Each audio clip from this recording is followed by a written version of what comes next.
Equal trauma, mito fruit ni ade na mito fruit. Kaka ni be pie no na misika no. Ashi ningi na sana misio. Machimu sana mapifie na mamu ade na osi ope no miko tua mumu oba gbere yuma kona mumu.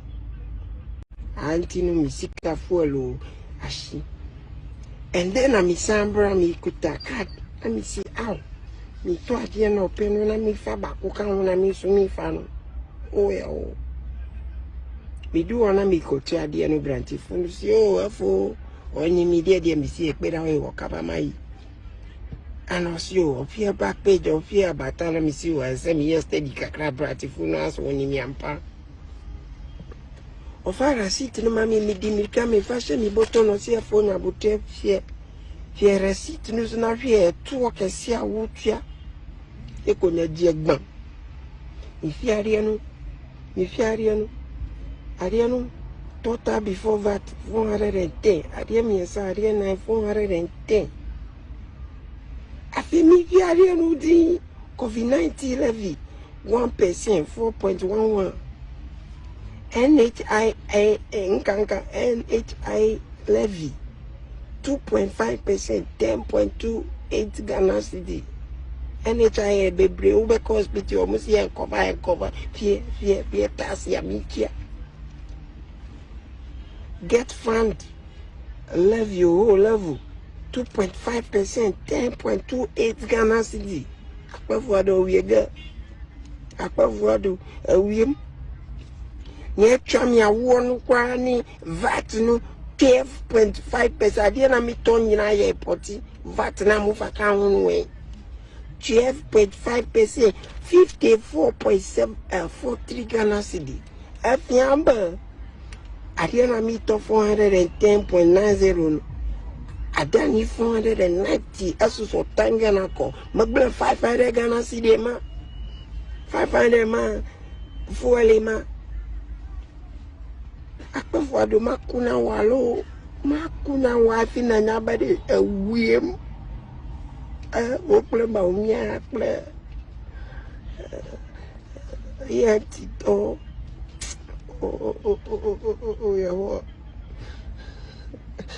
I have to relocate. I go to Côte d'Ivoire. Ma frontière. Je m'appelle, je suis Osu. Misumeka French ni bina kwa fwado ni adi ya media. Me to media. Hey, my pocket is bleeding. Government, in order to keep the country going, had to incur additional expenditures for the free water, the free electricity, the provision of free food. These were unavoidable expenses that government had to make. So the gap, the fiscal impact of what we had to do has been considerable. These are the efforts that we are now making, which are being resisted by the opposition to us, to try and close the gap. It's necessary for us to do so because that is the only way in which some of these matters can be addressed. It's not going to be possible for us in Ghana to continue forever to be dependent on foreign grants and foreign loans to keep our economy going. We ourselves will have to find the money for our development. And that is the reason why it's become necessary for us to introduce these measures like this famous tax, which has caused so much unnecessary, in my view,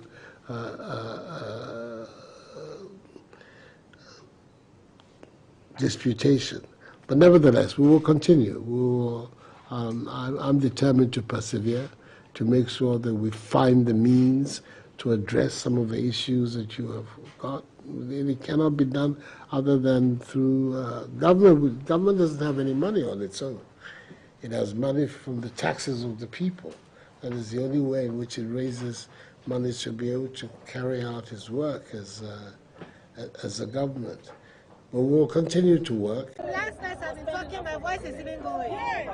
It's wrong, it's wrong, it's wrong. Totally unacceptable. Yes!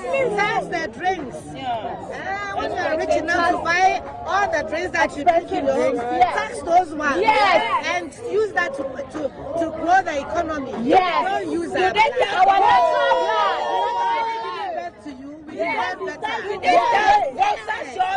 I mean, that is a very, very categorical statement, and I think we all need to verify the veracity of that. I think the question of taxes can be an independent question, not linked to that. I mean, we have proposed a number of taxes that you are aware of that would affect petroleum, which would lead to revenue for a delta fund for energy, for capacity charges, because we continue to have a gap between what ECG should be paying and what the rates are. So that was one, to make sure that we get the energy sector operational. We also have a huge sanitation problem that you all know about, and I think that is a health hazard for the years ahead, and therefore we are trying to. But the essence of the budget, when we say one year here, is that it's a battle cry for us to join together to look at growth and transformation as opposed to bend our heads down because of COVID. And the question is whether we can burden share and therefore move to sharing the opportunities that will. We'll raise them. Economic questions don't change over time, so he can answer the same questions. He posed them. He's the great economist. He will be able to answer them. He's there now, so he should be able to answer it. As I said, economic questions don't change over time. The same questions, maybe the answer will change. He will offer us the responses. So you want him to answer his own questions? The 77 questions he posed to you? Well, so they are not on STEAM questions for him, so he should be able to answer because he's STEAM the questions, so it's not. No, I think that there are serious issues in the economy that we need to tackle. It is not the grandstanding, and that is important. It is getting the serious issues resolved. Nana Akufo-Addo has made it very clear that his government is going to build a globally competitive economy.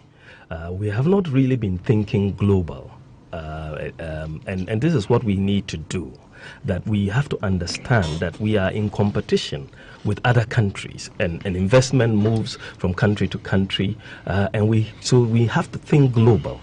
And so, the Nana Akufo-Addo policy, which he stated, is just basically to build the most people-friendly and the most business-friendly economy in Africa. This is the goal that we are going to try to do, the most people-friendly and the most business-friendly. The tax issue is a major issue, because if you are so, fixated on revenue, you will essentially end up hurting your production. And so if you go back into history, you study the economic history of United States, Germany, England, all of them have used the tax, policy to encourage production. And this is why we are saying that, today you have a situation in Ghana, unbelievable situation, when businesses are out on strike. Businesses who should be selling are out on strike. Why are they out on strike? Because they've been overburdened by taxes, and if you don't take care, you'll be chasing the tax revenue and killing businesses. And when you kill businesses, it means you are causing unemployment.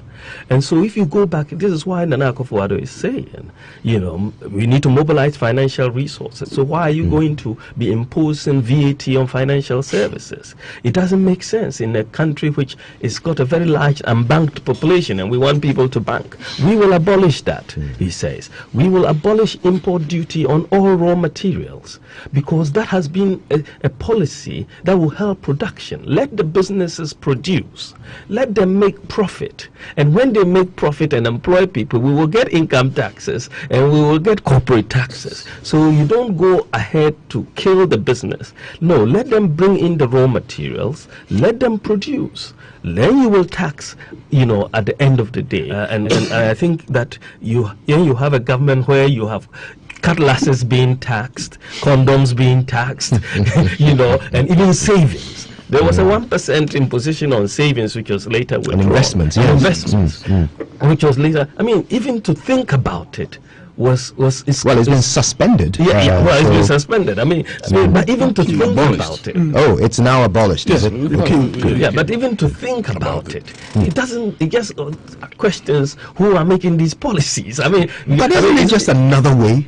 Another way of raising revenue. Well, yes, but when you become desperate, this is what happens, that when you've mismanaged the economy into this hole, then anything sounds great to you, because when you've mismanaged the economy into this hole, then anything sounds great to you because you don't have any option. You see what I mean? And this is the problem, that anything that is taxable, that can feasibly be taxed, they are trying to impose taxes on it, increasing withholding, taxes on withholding, and so on.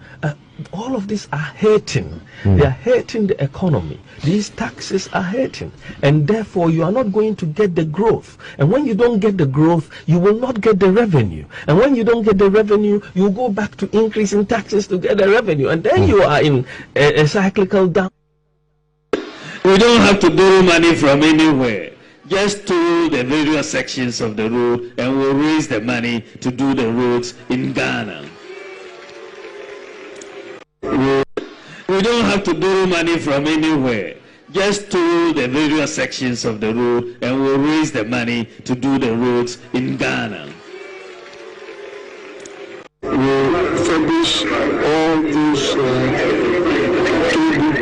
structures to provide proper and decent washrooms, for instance, for the use by motorists, so that we advise them, to desist from practice that we see at times. You find out, or you see cars stopping indiscriminately on the highway, and people getting out, to really, as we usually say it, urinating. You see men on the left to women on the right, or at times you see a man on the right. So indecent. It's not a good practice. He'll bring it to bear. We are vice president, and you head the economic management committee of the country. Its economic policies now will be driven by you, and I say will be directed by you. I know, say he's competent in that area. He's got the focus, he's got the mindset, he's got the experience in macroeconomics, and even as a general academician,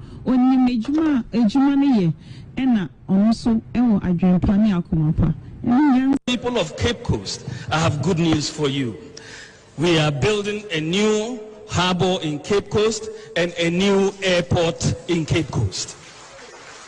It is very critical that we do that. An airport makes a lot of sense in Cape Coast. It's a real tourist hub, and between Greater Accra, Kumasi, and Cape Coast, you have a triangle that really is a lot of hub of economic activity. You can build railway lines between. He'll bring it to bear. We are vice president, and you head the economic management committee of the country. Its economic policies now will be driven by you, and I say will be directed by you. I know, say he's competent in that area. He's got the focus, he's got the mindset, he's got the experience in macroeconomics, and even as a general academician,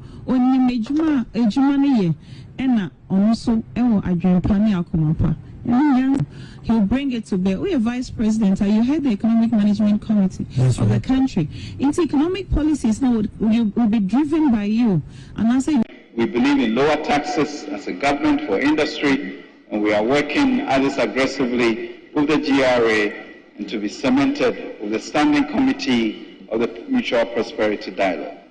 Mr. Speaker, further to the above, the following reliefs have been prioritized for implementation. To extend, Mr. Speaker, the zero rate of VAT on locally manufactured African prints for 2 more years. Mr. Speaker, to waive import duties on import of electric vehicles for public transportation for a period of 8 years.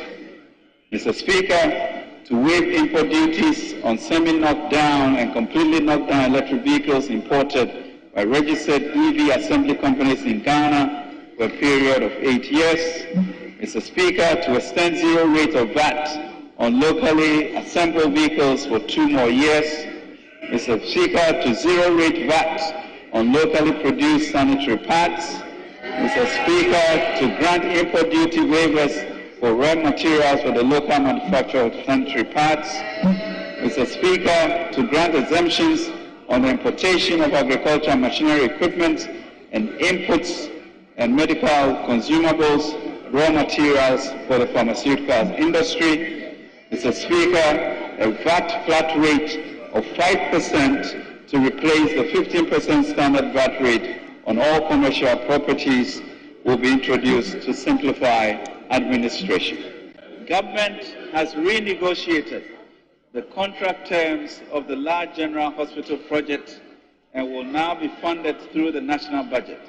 The contractor is expected, Mr. Speaker, to be back on site next week to complete a significant amount of work by 2024. We will continue with all extendedly funded projects that will be resumed. However, the overflowing projects are ongoing and at various stages of completion. Kumasi Lake Road and Drainage Extension Project is completed. Reconstruction of Bichem Techimanchia Akumadin Road is 71% complete. Construction of flyover on the Accra-Tema motorway from Flower Port Runabout is 60% complete. Phase 2 of the Tema motorway runabout, including construction of the third tier of the interchange, is 56% complete. Construction of 4 major bypasses at Osino, Enyinem, Inyirisi, and Konongo along the Accra-Kumasi Highway commenced in 2023 and at various stages of completion. Reconstruction of Agona and Kwantatoka Road is 44% complete. Dualization of 4 main roads and traffic management works 100% complete. Selected roads in 2nd D and Takoradi Phase 1 is 28% complete. Dualization of Nsawam of Fankor Road, including the widening of the road to 10 lanes over 6-lane expressway and 4-lane service road interchanges at Amasaman, Obiman, Midia, and Nsawam project is 30% complete.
The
NPP government promised to move the economy from taxation to production. Today, we see a reverse gear, over taxation without production. Today, the finance minister has stabbed our brothers and sisters at Abosokai, Kokompe, Swame Magazine, and fitting shops across the country at their backs. Unfortunately, he failed to announce policies that will help reduce the suffering of the ordinary Ghanaian. This budget reveals that the Ghana cedi that was said to have been arrested by IGP Bawumia has broken jail and is now on the run faster than Usain Bolt. In fact, the late Vice President, Mr. Pakwesi Eminsata, was right when he predicted that the time will soon come for Dr. Bawumia to answer his 170 questions. The time is now. Alhaji Bawumia, I beseech you in the name of Allah, the most precious, the most gracious, the most gracious and the most merciful, please answer the 170 questions. We'll raise them. You know, economic questions don't change over time, so he can answer the same questions. He posed them. He's the great economist. He will be able to answer them. He's there now, so he should be able to answer it. As I said, economic questions don't change over time. The same questions, maybe the answer will change. He will offer us the responses. So you want him to answer his own questions? The questions, the 77 questions he posed to you. Well, so they are not on-steam questions for him, so he should be able to answer because we've seen the questions, so it's not. What is the difference between the ordinary thief and the political thief? Number one, the ordinary thief steals your money, your bag, your watch, and your jewelry, isn't it?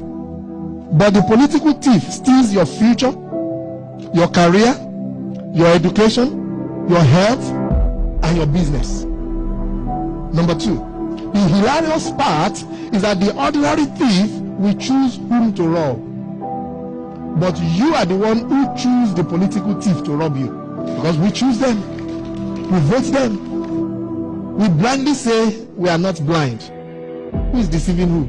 The ridiculous part of the whole issue is that we will fight to defend and protect our belongings from the ordinary thief. Is it not? But we fight each other to defend and protect the political thief. Is that not what we do? Thugs will be fighting themselves to protect those that are stealing our career, stealing our job, stealing our health, stealing our success. What a shame. if you reach a certain stage in life and there is nobody who can look you in the eye and tell you the truth, you are doomed. And that is where our country has gotten to. We need to rescue this country. Wallahi. And I feel very terrible as a Ghanaian at this time. This country is in serious trouble, ladies and gentlemen. We are in serious trouble. We need to rescue this country, ladies and gentlemen. The presidency has been so depraved, so muddied, so dirtied, that I tell you in all sincerity as a Ghanaian, that I feel terribly sad today as a Ghanaian. We need to rescue this country. Wallahi, inshallah. Please don't cry. We shall rescue our country.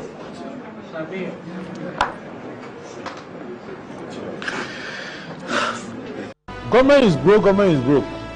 But people are spending billions to go inside the government that is broke.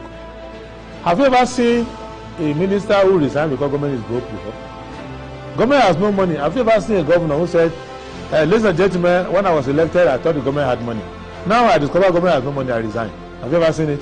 Government has no money, but they are bringing money out at election time. Where is that money coming from? So they are lying. What is happening is that there are two types of wicked people in government. Type 1, they eat current money. Any money they find in government, they will eat it. They are wicked about that one. There is type 2. Type 2, they eat current money and future money. They will say, my term will end next year. When I leave, how will I eat money? Let me borrow money now and borrow money of the future and eat it now.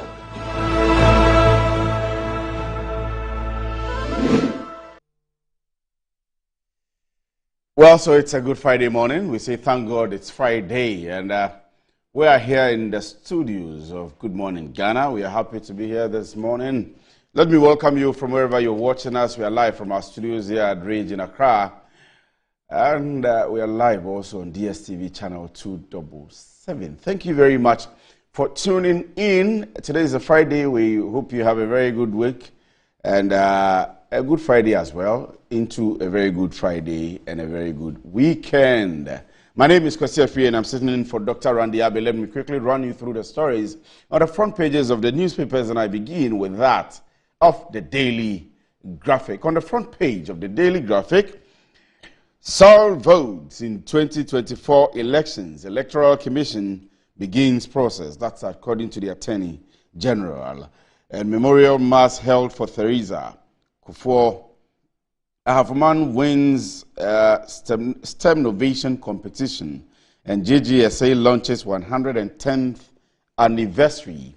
That's the Daily Graphic newspaper.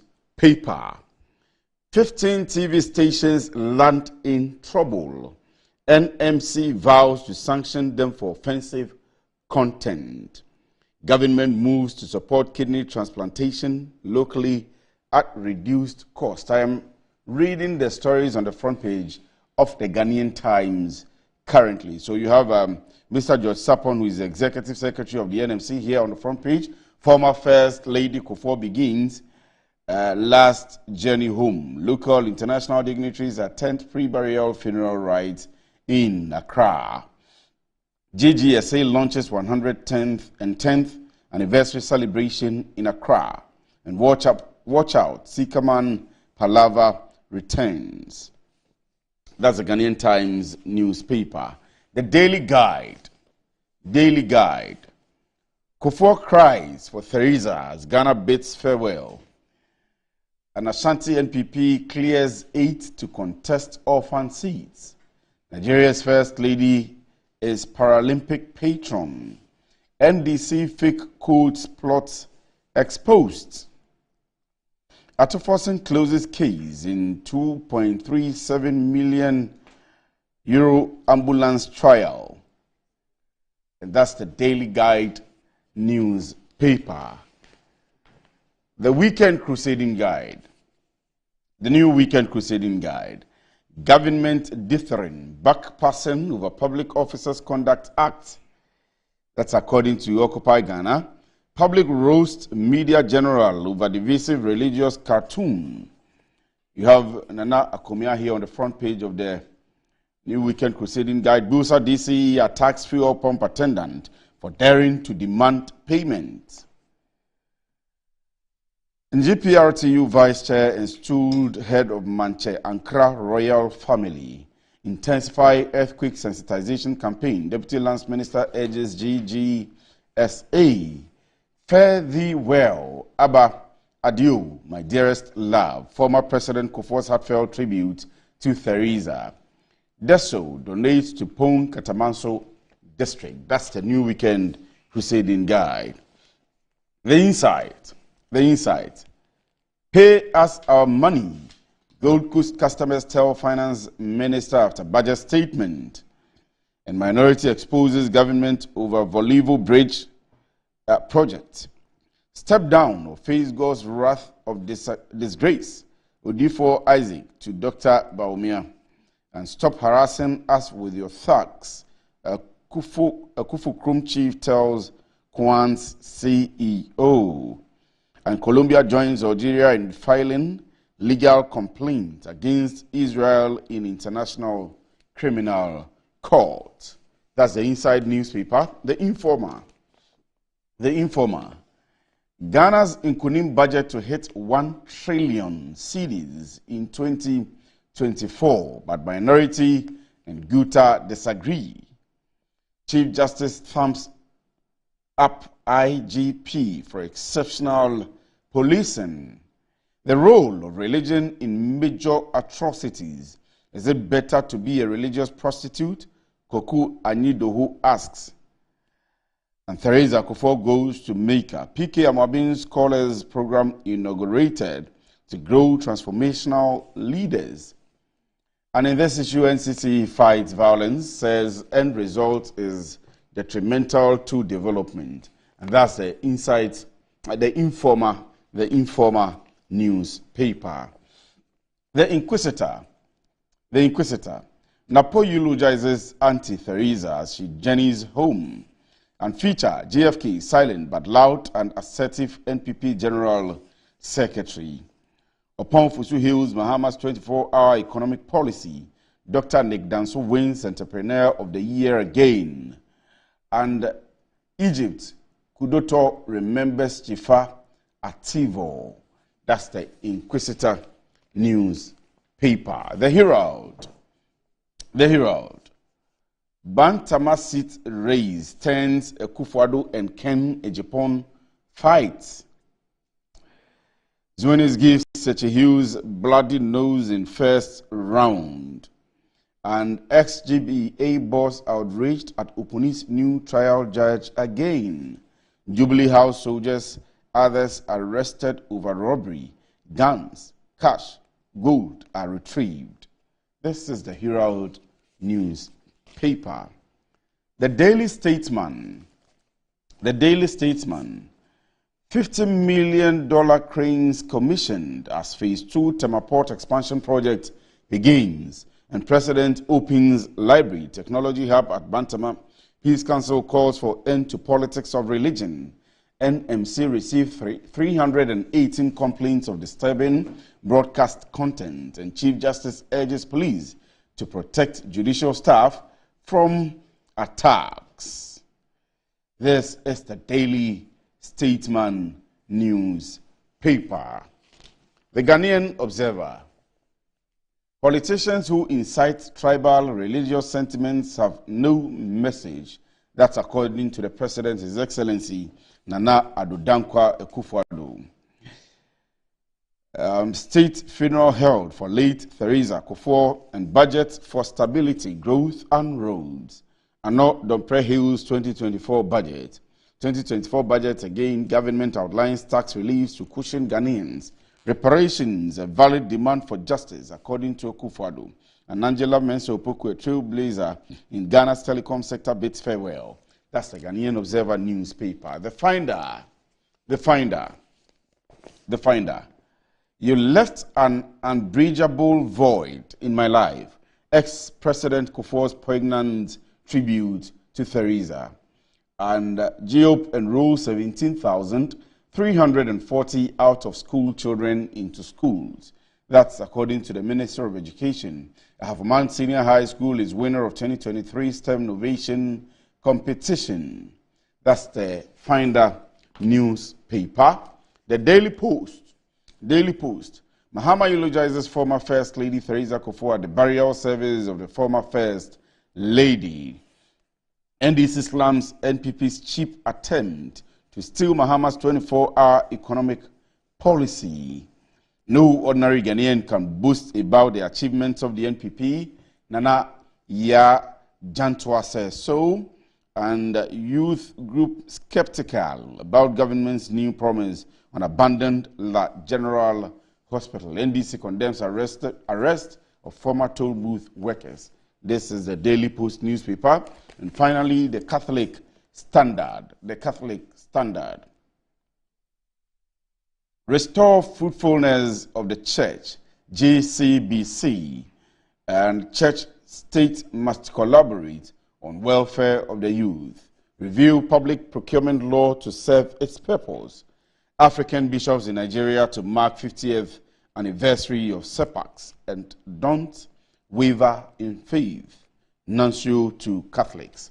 That's the Catholic Standard, and these are the stories on the front pages of the newspapers that we've got for you this morning. You want to stick and stay with us. When we are back, my guests are already seated here in the studio. This is Good Morning Ghana. I'll be right back.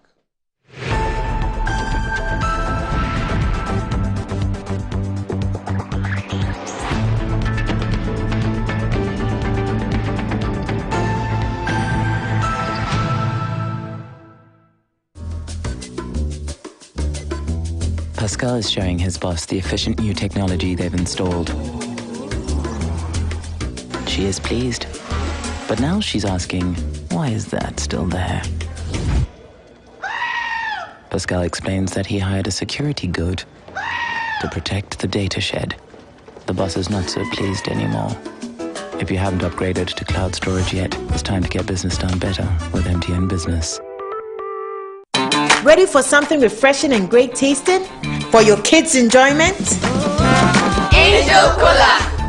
For your graduation enjoyment? Angel Cola! Beach hangout? Angel Cola! For all your refreshing moments?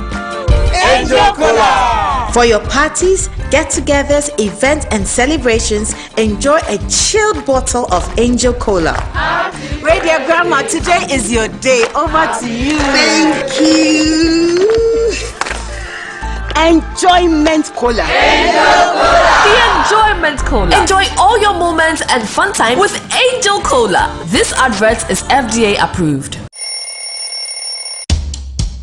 Anti-cavity, gum protection, brighter teeth, and fresh breath. I'm a fair missy way. The patch of Bantama. Matiasi. That's a cycle. It's her smile. The fresh breath. Me, Jidi said we used to Cal 360 toothpaste. Some kind. Cal 360 toothpaste. That's Kia. Cal 360 toothpaste. It's a gum protector. Onim jom kasan. Ile kosen. Cal 360 did the way. It's cool mint. Gives me fresh breath and your confidence booster. And you will see so feeling kika when you know Cal 360 toothpaste. Happy smile. Cal 360 toothpaste, anti-cavity, gum protection, brighter teeth, and fresh breath. Cal, happy smile. This advert is FDA approved. Discover the perfect blend of quality, modern elegance, and affordability with Kingdom Home Real Estate. At Kingdom Home Real Estate, we cater to both local and international clients, offering exceptional housing options in Ebri and Ikropong. Our properties are conveniently located, providing a tranquil atmosphere, top-notch security, and essential amenities such as electricity, water, and backup generators. Our strategic locations offer easy access to popular tourist destinations, all within a 30-minute drive from Accra. Visit us in Ikropong right after the Latte Junction, or in Ebri near the Ebri Girls Senior High School. Alternatively, you can reach us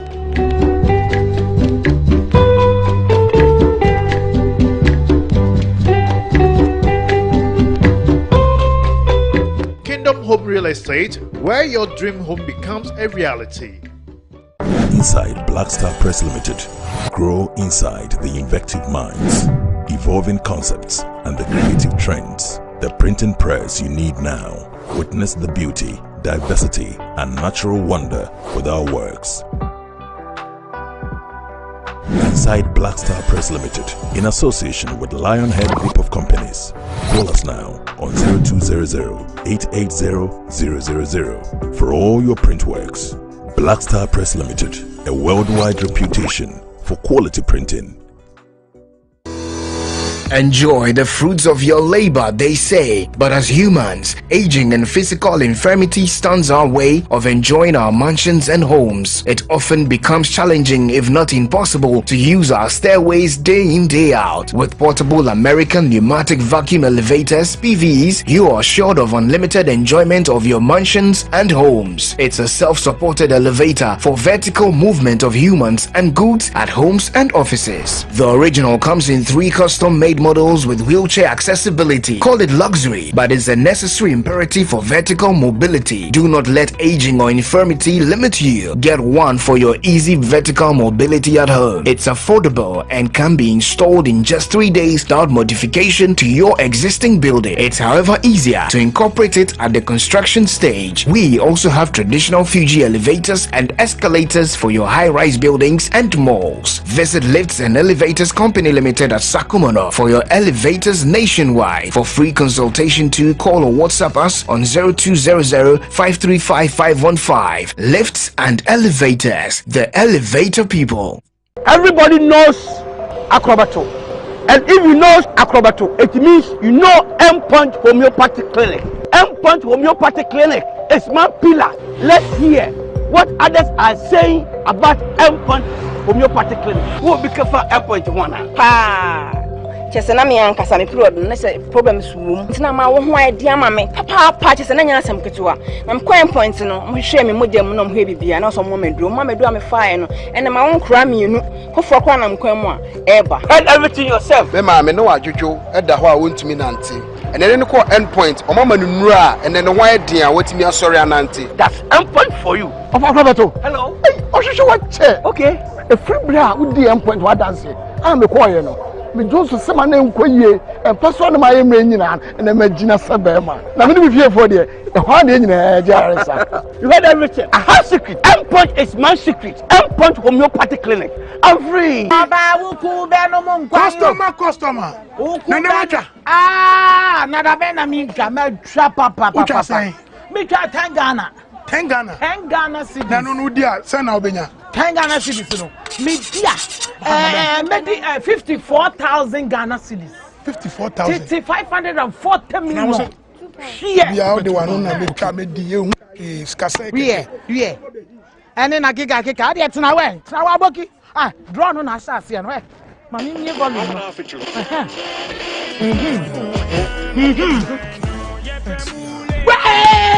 Customer. One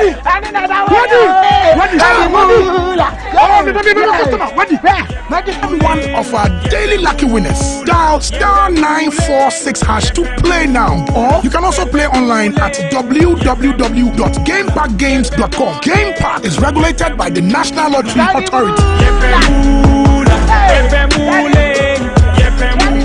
My son, there's more blessing in giving than receiving. When you fear for you now, and Kobo the makers in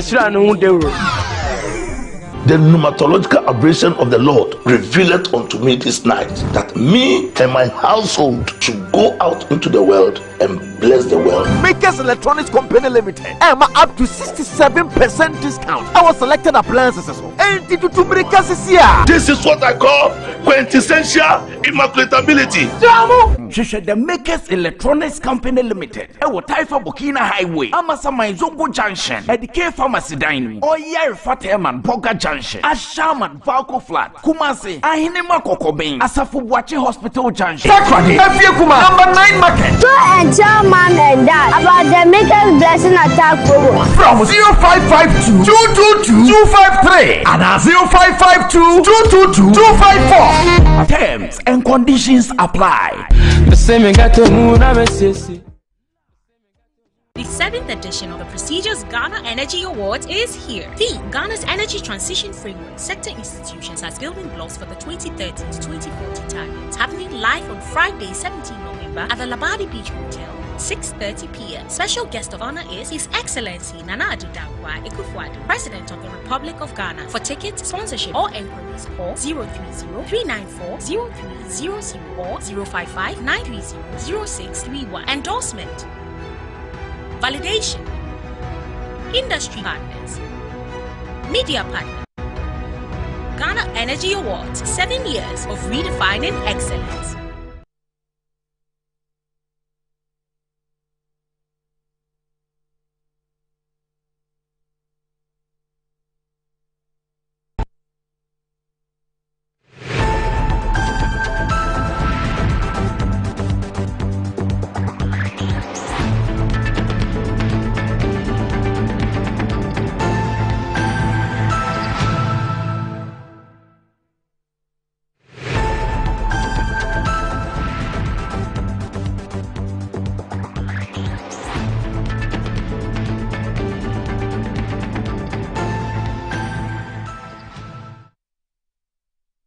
You're welcome back from the break. This is Good Morning Ghana. Let me quickly run you through some adverts we have, and I'll come back into the studio to begin the discussions right away. And this one is coming from MTN. It says, imagine getting rewarded for doing something you already do every single day. Sounds too good to be true. Well, that's exactly what Momo season is all about. There is something for everyone. Download the Momo app on Play Store or App Store and use Momo Pay for your day-to-day transactions to a merchant, either through the QR code or merchant ID, and stand a chance of winning 1,000 Ghana cedis weekly and other amazing prizes. Our merchants are also not left out of the reward. Receive payments and win. Keep using your Momo or Momo Pay on the Momo app and get rewarded.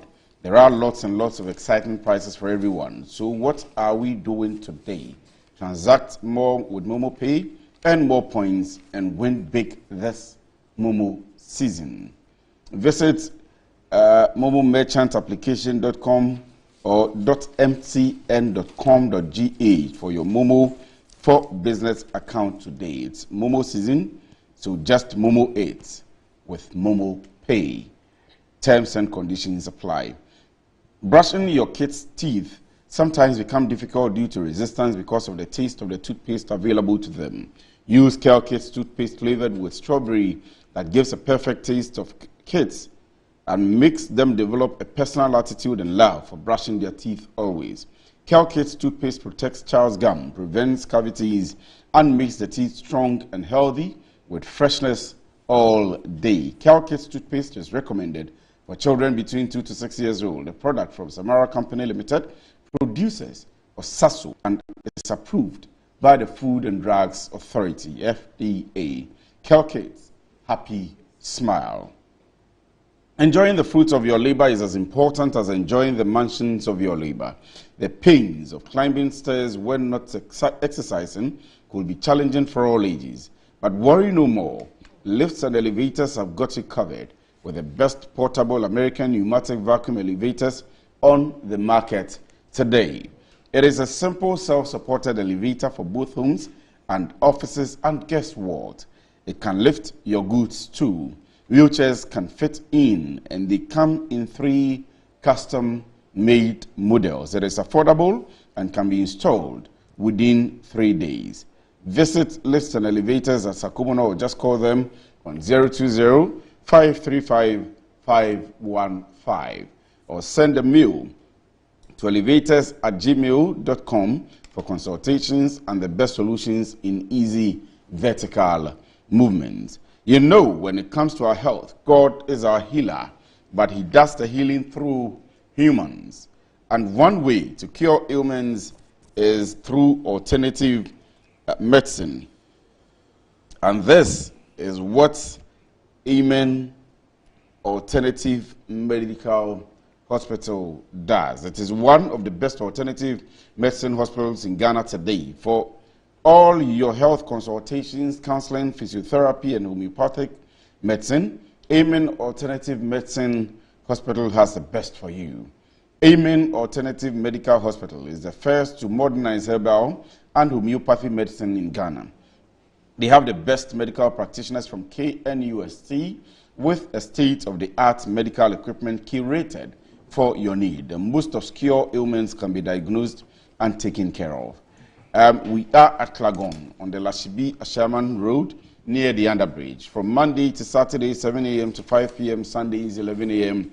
to 3 p.m. You can call us 020-722-9505 or 0244-227-192 to book your appointments. Amen Alternative Medical Hospital. God is our healer.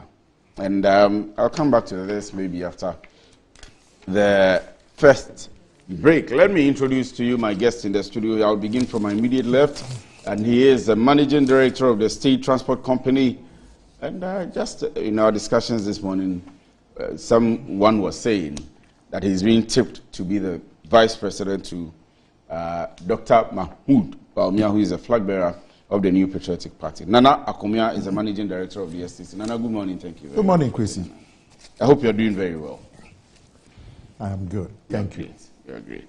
And Samuel Okujeto Ablakwa is the Member of Parliament for the North Tong constituency and also a ranking member of the Foreign Affairs Committee of Parliament. Honorable, good morning to you. Thank you very much for joining us. Good morning, Chrissy. Good to see you. Good to see you too, and I hope you're doing well too. Yeah, we are soldiering on.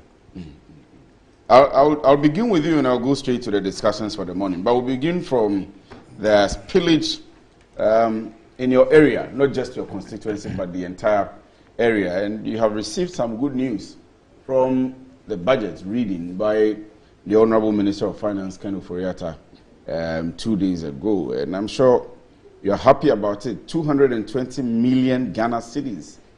And, but you, however, say that you are cautiously optimistic. Let me begin with that. You don't expect the money to come? Well, good morning to you. Good morning to Nana. Good morning to our viewers. The reason for my cautious optimism is that as a Member of Parliament, and I'm glad Nana Akomia is here, an experienced former Member of Parliament, we all know that there's a world of difference between an allocation and an actual release. So I have commended government for acknowledging that this is a humanitarian crisis. It is a catastrophe of biblical proportion and requires government to step in and to carry out a number of interventions. And I'm glad that if you read the budget statement and you listen to the finance minister carefully, he duly acknowledges the various phases which we have to go through. So the first phase is the relief phase, where we offer relief to assist these displaced persons survive in the interim. And that's what the 220 million is supposed to do. The finance minister acknowledges that there is a restoration phase which will require the need to resettle and to compensate. People have lost everything they have worked for. And so it is absolutely crucial that you carry out the needed interventions that will help them put their lives back on track. However, for that restoration phase, the minister announces that they have now put in a request at the World Bank. And so they are waiting for what the World Bank will say. That is not very comforting because we are not too sure how the response will be from the World Bank and what the quantums will be.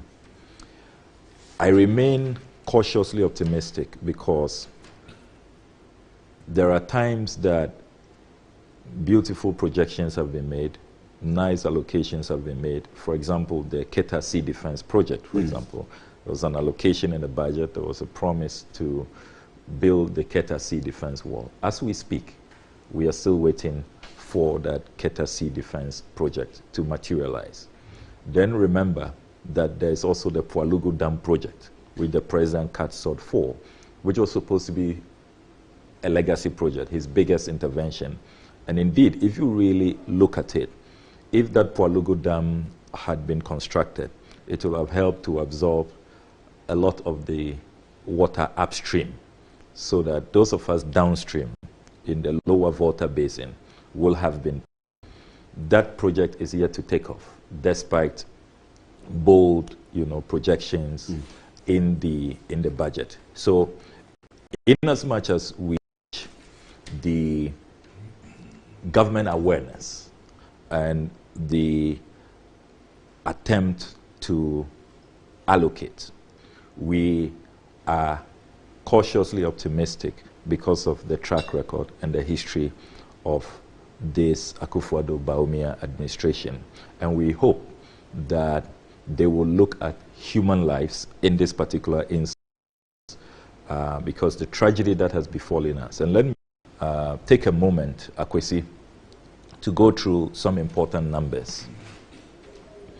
So the VRA, the Volta River Authority, began spilling on the 15th of September. From the 7th of October, my constituency, which has been described by NADMO as the epicenter, has known no rest. We have had to bear the brunt of what has been a very cataclysmic outcome of this spillage. Very disastrous, very devastating. If you look at the official numbers put out by NADMO, they tell us that across the country, 39,333 people have been displaced. In North Town alone, guess what? A staggering 12,633 have been displaced. 12,633. NADMO reports that more than 1,500 homes have been destroyed. The houses that you saw submerged, they've counted over 1,500 of them. And because this is rural Ghana, and a lot of these houses don't have that robust structural integrity, some of them are mud houses, built out of clay. They couldn't survive underwater for a lot of hours. So they crumbled. Still on the NADMO statistics, out of these 12,633 people displaced, guess what? 6,116 are children. 2,982 female and 3,134. And for the children in my constituency, I always say that they have been displaced twice. So they have been displaced from their homes. They don't have where they call home, where has been a natural shelter for them. So that's the first displacement. Now, those who have been displaced, the 12,633, have been compelled to seek refuge in schools. So these displaced camps, and I have consciously refused to call them safe havens. And as I said in Parliament the other day, there's nothing safe about those places. It cannot be a haven. I mean, we don't cram people up in a classroom, over 200, over 300 people. They're congested. There's no kitchenette, no bedrooms, no washrooms, no toilet facilities, and we expect them to survive. I mean, you would not even put animals in those conditions. So those places cannot be described as havens. And anytime I go there, to be honest with you, I break down. It's always a traumatizing experience going to those displaced camps. So for the children, they've been displaced twice, from home and then from their schools. They cannot have access to their schools to carry out academic work. Meanwhile, remember that they will sit for the same national exams, the same BEC, the same WASI. So We have had to mobilize volunteer teachers, organize classes in the camps to help make up for lost time. So 6,116 of our children are displaced. 53 schools have been damaged, according to NADMO. And as I speak to you, about 24 health facilities, including CHIPS compounds, have been totally damaged. The extent of damage is so broad. NADMO has listed 69 communities. So yes, Mefe is the, if you like, epicenter, which has attracted a lot of attention. But it's not only in Mefe that you have very disturbing levels of devastation. 68 other communities are affected. And that is why, if you come to Northtown today, Akwesi, we have 21 camps. Can you believe that? 21 camps across the constituency. 7 are only in Northtown. Only in Northtown. 7 of these camps are in the Mefe traditional area. Mefe St. Kizito, which has become the famous one. That's the most populous camp. The second most populous camp is out of Mefe, is in Agbetipo, in the Bator traditional area. That has 1,255 displaced persons. Then you have camps scattered all over, in Dofwadidome, across the river, those who know the Joapon enclave. You have a displaced camp there. In Fojoku, which is in another traditional area, you have a displaced camp there. In Klamadaboy, in Blonu, you know, in Aveime, all the way to the overbank communities, Moklikpo, Nyatikpo, you know, and all of those, you know, communities. So we have a humanitarian crisis on our heads. People have lost everything. Imagine waking up one fine morning and suddenly everything you have worked for all your life, your entire life, your home, your certificates, your electronic appliances, your gadgets, your furniture, savings. And you know that in rural Ghana, many people are quite intimidated by the banking environment. And for many years, we have been on campaigns to get people to save in the banks. People still prefer to save, you know, in their homes, under their beds. You know, they have all kinds of safe places in their houses where they save their life earnings. All of that has been washed away. Then we come to livelihoods, Akwesi.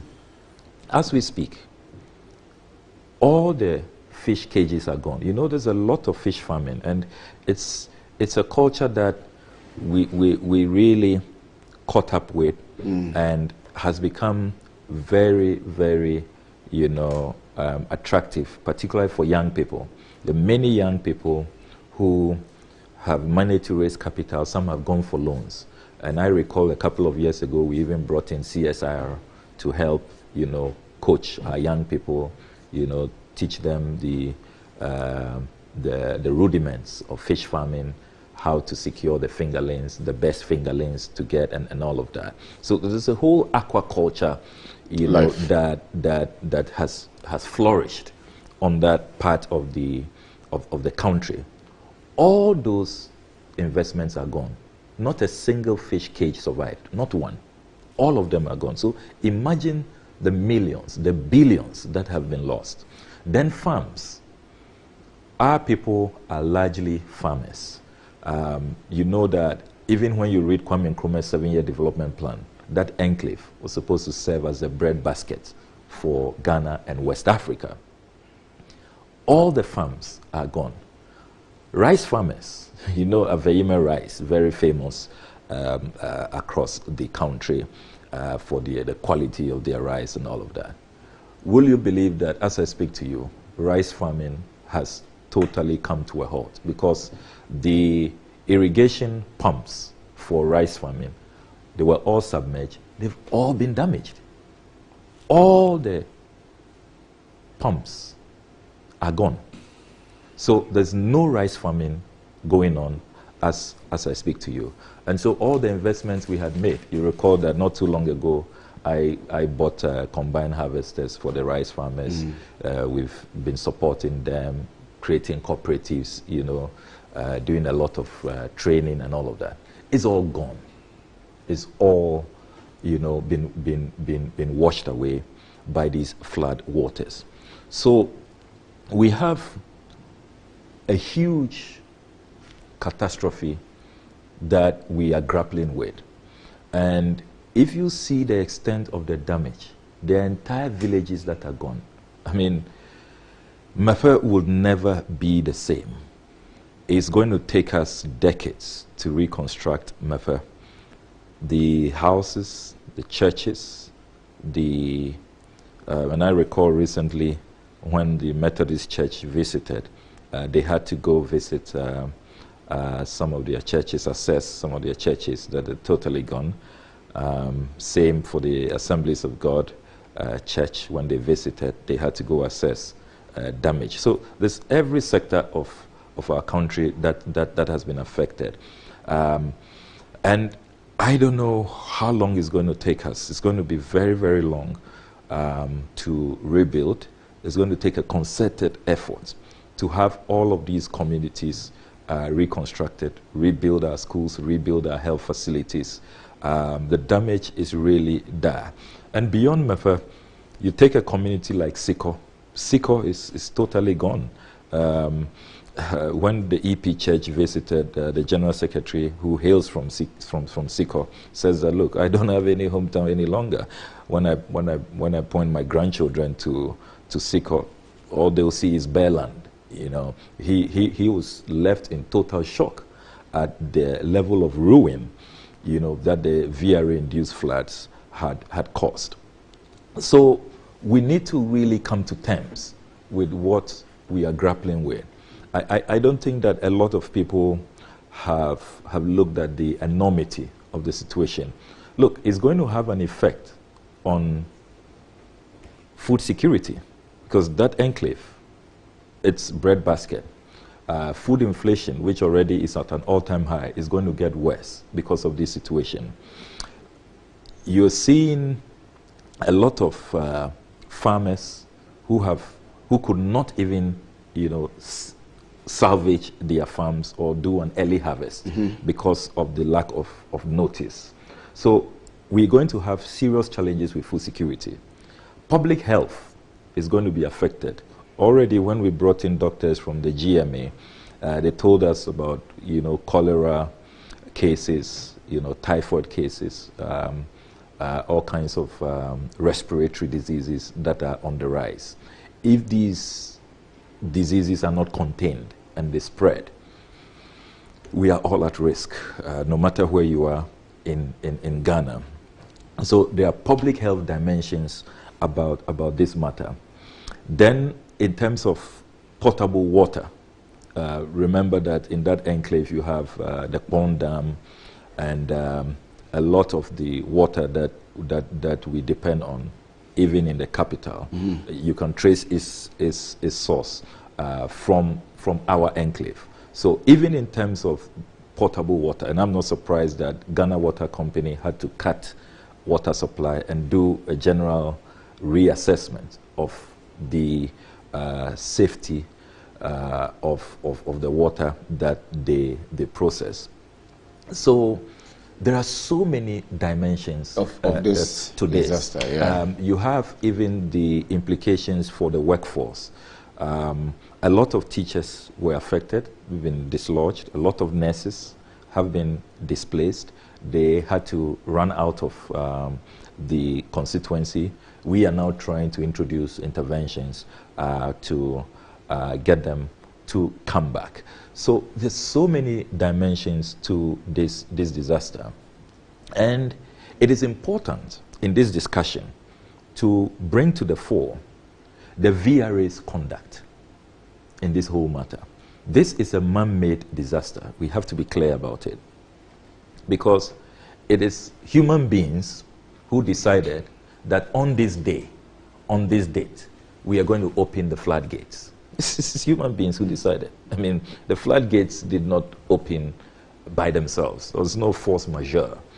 It is human beings who took the concrete decision that on this day we are going to open the floodgates. And it's only the VRA who knew the quantums of water that they are going to spill. Sure. So we need to bring into very, very clear focus the role of the Volta River Authority, and for that matter, government. I am not clear in my mind that for such a major operation, such a major spillage, which has national security dimensions, I'm not clear that the government will not be informed, cabinet will not discuss this. If cabinet didn't discuss this, if the commander-in-chief of the Ghana Armed Forces was not informed, was not consulted on this matter, then wither the republic. What is happening in our country? I mean, because the quantums of water, I mean, this is such a major decision with far-reaching consequences. Look, the only time in history that we have seen something on this scale was during the construction of the dam in 1963. That's when my elders, my grandparents tell me that we suffered something on this scale. And that is why when the Akosombo Dam was being commissioned in 1965, President Kwame Nkrumah spoke extensively about the sacrifices that we have had to make so that the whole country will have electricity, so that West Africa will have electricity. Because remember that the Akosombo Dam project is not just for Ghana. You know, Kwame Nkrumah, the pioneering Pan-Africanist that he was looking at industrializing the whole West African enclave, and this was part of his whole Africa unity agenda. So he had to spend considerable time commending our people for the sacrifices. But since 1963, we've never seen this before. And that is why the VRA's conduct in this matter must be critically analyzed. We have seen spilling from 1966, when they did the first spilling in 1966, to the last but one spilling in 2010. We have never seen this. Between 1966 and 2010, we have never, ever seen this level of destruction, this level of devastation, this catastrophe. We've never. What has been the tradition is that this spilling is done gradually. I remember the 2010 one, over many weeks. So there's a certain professional outlook. There's a more responsible outlook, which has attended upon all of the spillage that we have seen historically between 1966 and 2010. How is it that in 2023, when this same institution decided to spill, that high level of professionalism, that high level of care was not brought to bear in the 2023 spillage? That is why I must commend Parliament, particularly the Right Honourable Speaker, for his ruling that there is going to be a full-scale parliamentary inquiry into the VRA's conduct. We need to delve into these matters, most importantly for institutional reforms, for sanctions to apply, and for us to do what we must do to avert this. Look, are we proud as a people that after all of these years, since this Akosombo Dam was commissioned in 1965, we haven't found an engineering solution? I mean, water is so precious. These volumes of water, if please give me a minute. These volumes of water could have been rechanneled into irrigation agriculture, for example. I mean, why waste all of this water, use this water to cause such mass destruction? So there ought to be an engineering solution. And those who manage these dams must know that there are people who have already sacrificed, apart from giving up land. You know, we've had to be relocated, we've had to bear the brunt of the construction. when you have to spill, it has to be done responsibly. All right. And let me use this opportunity to state for the record, and I do this as I conclude, that at no point, and I've had to forcefully rebut in Parliament, at no point were we told that there was going to be a spillage of this magnitude. At no point. As a member of Parliament for the constituency, I was never engaged. And I've made that point forcefully. It is also not true that we were asked to relocate. You heard the sanitation minister say that. We have asked questions. When did that announcement come? Can we see evidence of that? Where were we supposed to relocate to? Where had government prepared? Because they know that that is the right thing to do. If you are going to spill on this magnitude, you must take steps, concrete steps, actual steps, to relocate people to higher ground, to a safe place, where they will live decently like human beings, where their dignity will be valued. None of that, no, Akwesi, please, this is very important. None of that occurred. None.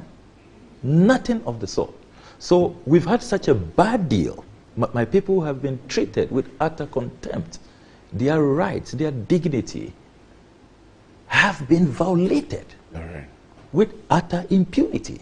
And look, people should be apologizing to our compatriots.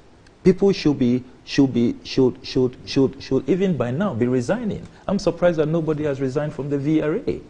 And all we see are attempts to rather kick those who are down, those who are traumatized, those who are destitute, people who are now living like refugees in their own country. It is one falsehood after the other. I mean, we cannot continue like that. I'll be remiss if I do not, just 30 seconds, I'll be remiss if I do not commend Ghanaians. And this morning, Akwesi, I have published, you know that we publish regularly the full list of donations that come through my office. Yes. Look, the outpouring of compassion, of affection, of love by Ghanaians.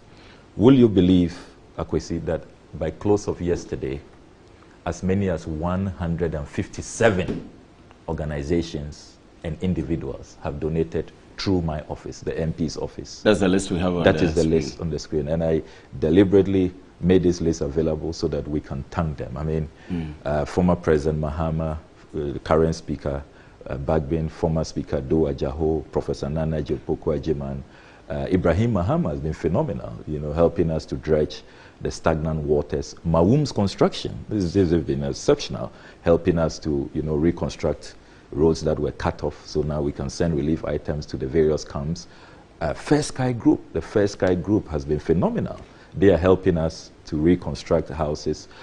We have a alternative housing project we are implementing, which will help take care of about 300 people, so we can begin to free the schools and the children can go back. First Sky Group, God richly bless you. And everybody, I mean, will you believe, Akwesi, that the Association of Barbers have came there and they've been barbering people in the camp for free. Oh, wow. I mean, it's been touching. Wow. It's Okay, been so very let me come to that, but this one is from my boss. He says, of course, slight correction. Akosombo Dam was inaugurated on the 22nd day of January 1966 and not in 1965. So yes, please, we have taken note of it. 22nd January 1966. Now, 220 million Ghana cedis. Honorable outlines a number of issues, health issues, security issues, food security issues, and the communities that have been affected and all the things that have been happening so far, including the update of the people that have been supporting. But government sends 220. Yeah, let me wish your audience a good Friday morning. Let me also wish my very good friend, Nicholas Botte, who is getting married to a very virtuous woman called Joyce Baffo. And they're having their wedding ceremony at the Saint Bakira Catholic Church at Lashibi from 2 p.m., I think. I'll try and be there if the Friday hustle in Accra town permits me. But congratulations to them, Nick Botte and Joyce Bafo. There's also the funeral of Mrs. Florence Aleno Sai, who is the widow, the wife of Professor Sai, also of blessed memory. And Mrs. Aleno Sai is the mother of the very famous Oboshi Sai Kofi. Mrs. Florence Sai was 94, so a very ripe old age. All of us aspire to hit the 90s, and so people who hit the 90s are blessed people. And today is her funeral, and it's an all-white affair. That's why I tried to be white. So I would. I was going to be there earlier, but Ani Ampofu Furiata, Ani Ampofu Furiata, who happens to be a producer, bullied me into passing through here before going. So there's going to be a service at the Richard for Mrs. Florence Sai, the mother of Oboshi Sai Kofi. Now, yes, we all are familiar with the issues that have attended upon the spillage of the Akosobo Dam over the last couple of weeks. It dominated media discussions here and elsewhere. So many of us are quite familiar with the issues about the spillage. I take it that now the flooding, the spillage is over, and the flooded areas, the flooding has abated. So I mean, is that the case, or there are still areas flooded? A few more areas. So we are pumping the water out. The military, NADMO, and engineers and planners are working on that. To pump out, but it's receded significantly. But the valleys and homes which were flooded, we're now doing some pumping.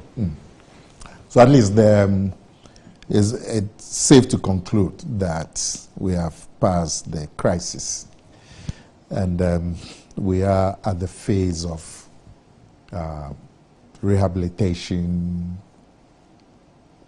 which involves the whole gamut of activities, some of which Samuel Kujeto has mentioned. The one thing that all of us should be happy about is that the flooding of this magnitude, and Samuel Kujeto says that is of biblical proportions. That means like Noah. Yes. Okay. I mean, a flooding of this magnitude, we haven't heard of any loss of lives directly coming from the flooding. And it's a testament to the efforts of everybody. The residents in the area affected, the NADMO, the Ghana Army and Fire Service, all of them who were there to ensure safety. It's a testament to the efforts that they had made. That looking at the numbers displaced and looking at the extent of flood in the communities, that we haven't had any reported deaths coming directly from the flooding. Now, like I said, the danger is over, and so we are at the reconstruction and rehabilitation phase. That includes a lot of things. The government is pledging to allocate 220 million Ghana cedis. Samuel Kujeto, and we must also commend Samuel Kujeto for the dedication that he brought to assisting his people. I'm sure there are about 3 or 4 other constituencies with members of parliament, but you would think that is only one constituency, Samuel Kujeto's constituency. And that's also a testament to his activism in getting support for his people and showing solidarity to them. He's published some lists of beneficiaries. So all of them are to you? Yes, through my office. Hey. Yes, but we have set up an Accountability Elders Council chaired by Professor Neche Afedo. So they supervise, they have all the records, and they direct the distributions. So I'm not a member of... But why didn't they do it to the district assembly or something? Anyway, I mean, these people, it's their choice. Yeah. These are individual. I'm sure a few who went to the district assembly too, a few may have gone to NADMO, some may have gone directly to the last time we discussed it here, I was worried about the coordination, that there seemed to be so much going on, especially with the relief donations. One, from the push side, every media house was organizing their own relief efforts. I'm sure Metro too. Or every serious media house was organizing relief efforts. And then sending it in and giving it out, whether directly or through whoever they chose, whether the MP or the district assembly or through individuals. There was even one case, and I talked about it here, where Samuel Kujeto had complained that the army had vacated a place, and it turned out that they were actually moving to another site. So obviously, even communication flow was not being coordinated properly. No, that's not accurate. They were actually leaving. They told me that they had been... Yeah, but the official statement we got was that they were relocating. There was damage control after the backlash when I exposed the exit. How do we know whether it's damage control? I was on the ground. I was really... The commander spoke to me. No. They were leaving. The official statement that came out from the Ghana it was damage control. It was damage control. So I'm saying if there's coordination, because how come they came back under an hour after my publication on Is that what they did? Yes, they came back. They didn't go to anywhere else, and they have remained at that same location since. So what is this? So why were they leaving if there was still work to be done?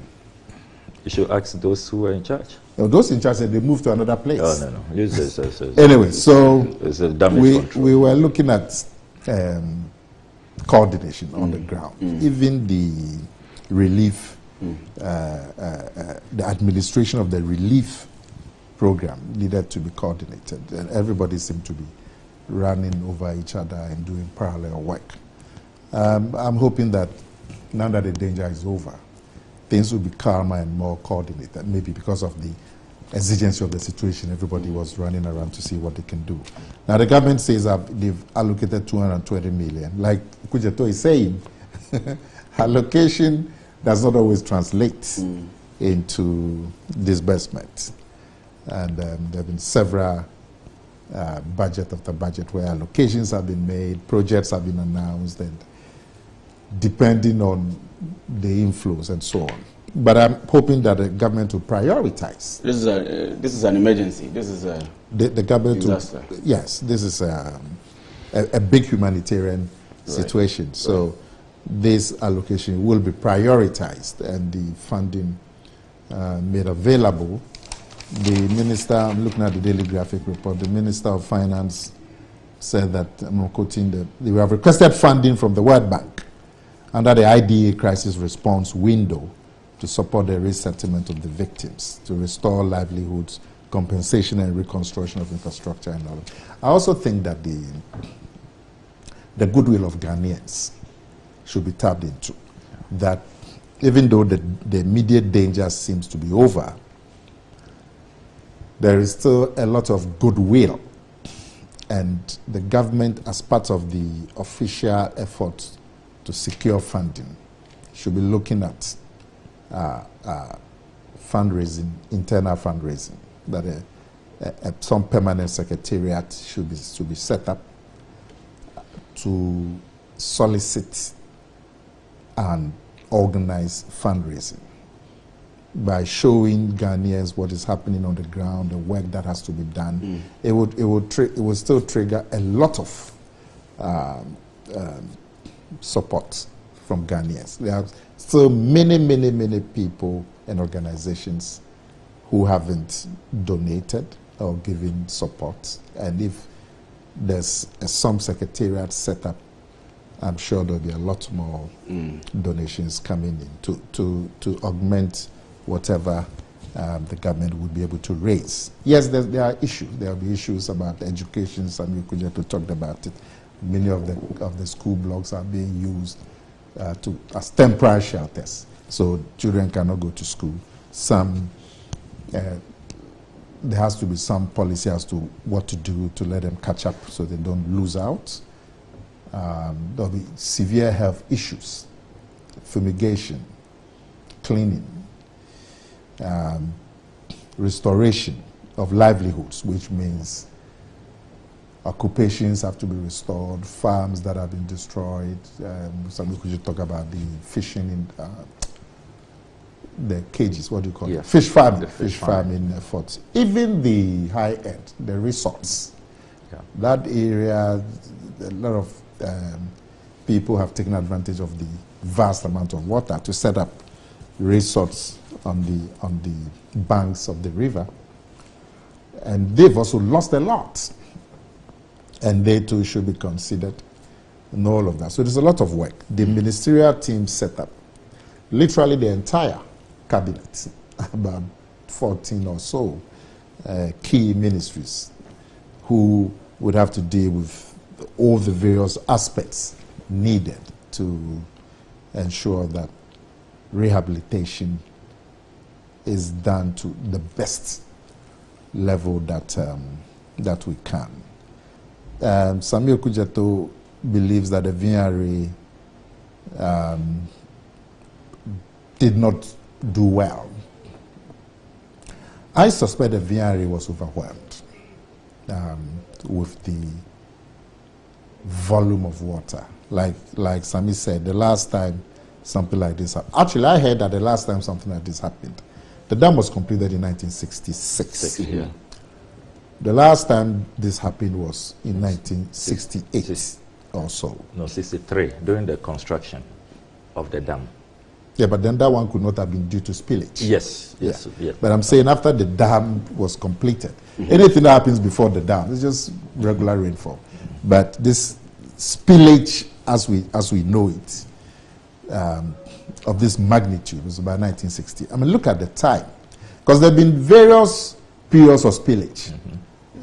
They would open one gate, two gates, and so on. So they've been having these spillages over the time. This time they had to open nearly all the gates. That showed you that. So obviously they were overwhelmed. They had done some simulation exercises, but I do not think that they themselves they anticipated this volume of water coming, and there wasn't enough time to do much else. But I'm happy that there's going to be a proper inquiry by Parliament, and all the issues will then come to a head. How much warning did VNRA have? How much warning did the meteorological services give?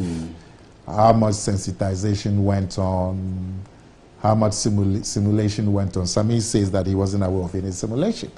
Now, if you're going to have a really big simulation, you need to involve the political actors, the assemblymen, the members of parliament, the chiefs. And so if key members like MP say they were not aware of any simulation, I mean, so I would wait for the parliamentary inquiry, and then we would then see the way forward in terms of avoiding or ameliorating this kind of crisis. And so I'm really happy. Parliament has just come back. If not the budget, I'm sure there'll be time. All of us will be keen to follow the inquiry into it.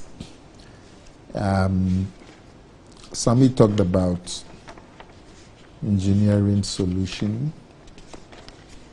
Well, I don't know what kind of engineering solution Sami was talking about, but the point that even in normal time, that volume of water flowing freely into the sea.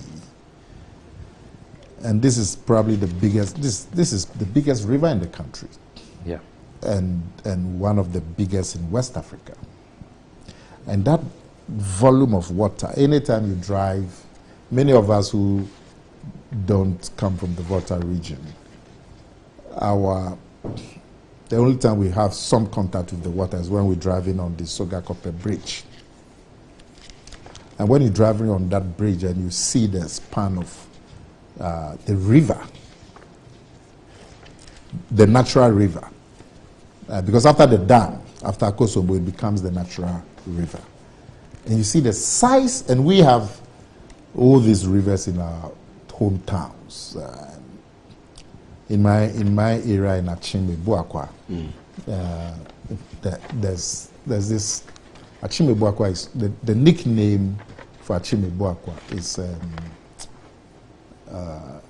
Birim. So that whole Achimbe Buakwa kingdom is built on one river, the Birim River. And then there are tributaries. One of the tributaries go through my hometown and meets the Birim, joins the Birim in my hometown. So my hometown is called Nsutem, which is between the waters, because this tributary called Supon, and we used to bathe in it when we were little kids, running around in the village of Nsutem, and it's called Supon, and it flows into the Birim. So the Birim is slightly bigger than the Supon. Then the Birim goes through the entire Achimbe Buakwa. Now these are the rivers that we are used to. You know, the Birim is supposed to be the biggest river in Achimbe Buakwa. But the Birim is nothing compared to the Volta. Yeah. I mean, that's true. It's absolutely nothing. It's just, you would think, you know, it's, if you look at the Birim and you look at the Volta, you know, it's like some stream. But this is the biggest river. And when the Birim floods, big time, there's disaster in Achimbe Buakwa. But it is nothing compared to the Volta. And this is just the natural river, the Volta. That's what you see on the Sogakope Bridge. Behind Akosombo is the lake. And the lake is probably 20 times bigger than the river. So, well, of course, the water behind the dam, behind Akosombo, is used to generate electricity. But even after Akosombo, where it becomes the river, it's just flowing into the sea.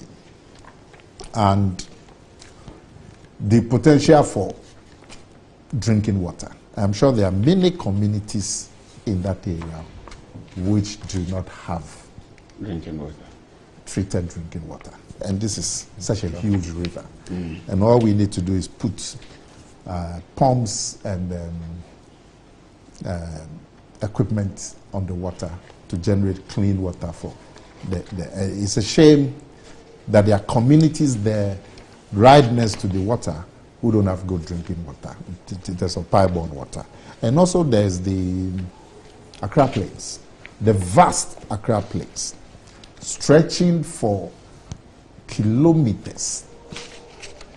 When you get into, after which area does the Accra Plains start? The way from Asuchari, Aveime. Okay. Yeah. I mean, when you go in there and you look at the place, you look to your left, you look to your right, you don't see anything as far as your eye can go, but just bare green, bare land with shrubs, you know, weeds. Huge land, not a single cassava, at least as far as I can see, or cocoa plantation or yam plantation or corn, maize. I mean, nothing. It's just bare land, stretching as far as your eye can see, both to the left and the right, and straight. And what do you need to make land fertile? Water. Water. And you have this huge volume of water. It's flowing into the sea. And there's this huge land next to it, fallow. So irrigation. Some, I'm sure it's been in every development plan of this country, of every government, you know. And we should bring it as a priority. Okay.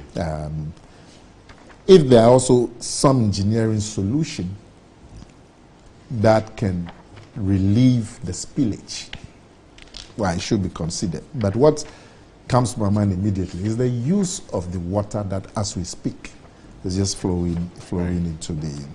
It's a learning curve for the country, and it's not just even though the Volta region seems to be, but it goes right up to Oti region and some of the Savannah region and so on, and all of that. I'm hoping that they're also getting some attention in terms of the relief efforts. All right, thank you very much. Well, I'll come back to. Let me quickly go on a break. I'll come back, give you that quick one, and then we still have to make some time for the budget, though. The budget itself, the reliefs and the tax reliefs and the turning the corner story of the budget. But this is Good Morning Ghana. If you're still watching us, we are live from our studios here at Rage in Accra, live on DSTV channel 277. I'll take a quick break. We've been discussing the spillage in the entire, some parts of the Volta region and the Eastern region, and the government support of 220 million Ghana cedis allocated to them through the budget as read by the finance minister on the floor of parliament 2 days ago. We'll come back to the budget itself. Stick and stay with us. We'll be right back.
Mr. Ampedu. Good afternoon, Mr. Saru. How is business doing? My business is collapsing. Why is your business collapsing? I sold my products and services to my clients on credit, and my debtors are not paying their debts. Have you heard of Rosic Consult Limited, a debt recovery company operating in all the 16 regions of Ghana? Not at all. Mr. Ampedu, all you need to do is to contact them on their customer service line. I recommend Rosic Consult Limited, a debt recovery company to financial institutions, businessmen and businesswomen, other companies, and also individuals. Rosic Consult has 98.4% debt recovery rate. We have professional debt recovery managers. You are assured of swift debt recovery. No recovery, no commission. For Rosic Consult Limited, no more write-offs. And we pre-finance the recovery ourselves. Ready for something refreshing and great tasting? For your kids' enjoyment? Angel Cola. For your graduation enjoyment? Angel Cola. Beach hangout? Angel Cola. For all your refreshing moments? Angel Cola. For your parties, get-togethers, events, and celebrations, enjoy a chilled bottle of Angel Cola. Radio Grandma, today is your day. Over to you. Thank you. Enjoyment Cola. Angel Cola. The Enjoyment Cola. Enjoy all your moments and fun time with Angel Cola. This advert is FDA approved. Discover the perfect blend of quality, modern elegance, and affordability with Kingdom Home Real Estate. At Kingdom Home Real Estate, we cater to both local and international clients, offering exceptional housing options in Ebri and Ekropong. Our properties are conveniently located, providing a tranquil atmosphere, top-notch security, and essential amenities such as electricity, water, and backup generators. Our strategic locations offer easy access to popular tourist destinations, all within a 30-minute drive from Accra. Visit us in Ekropon, right after the Latte Junction, or in Ibri, near the Ibri Girls Senior High School. Alternatively, you can reach us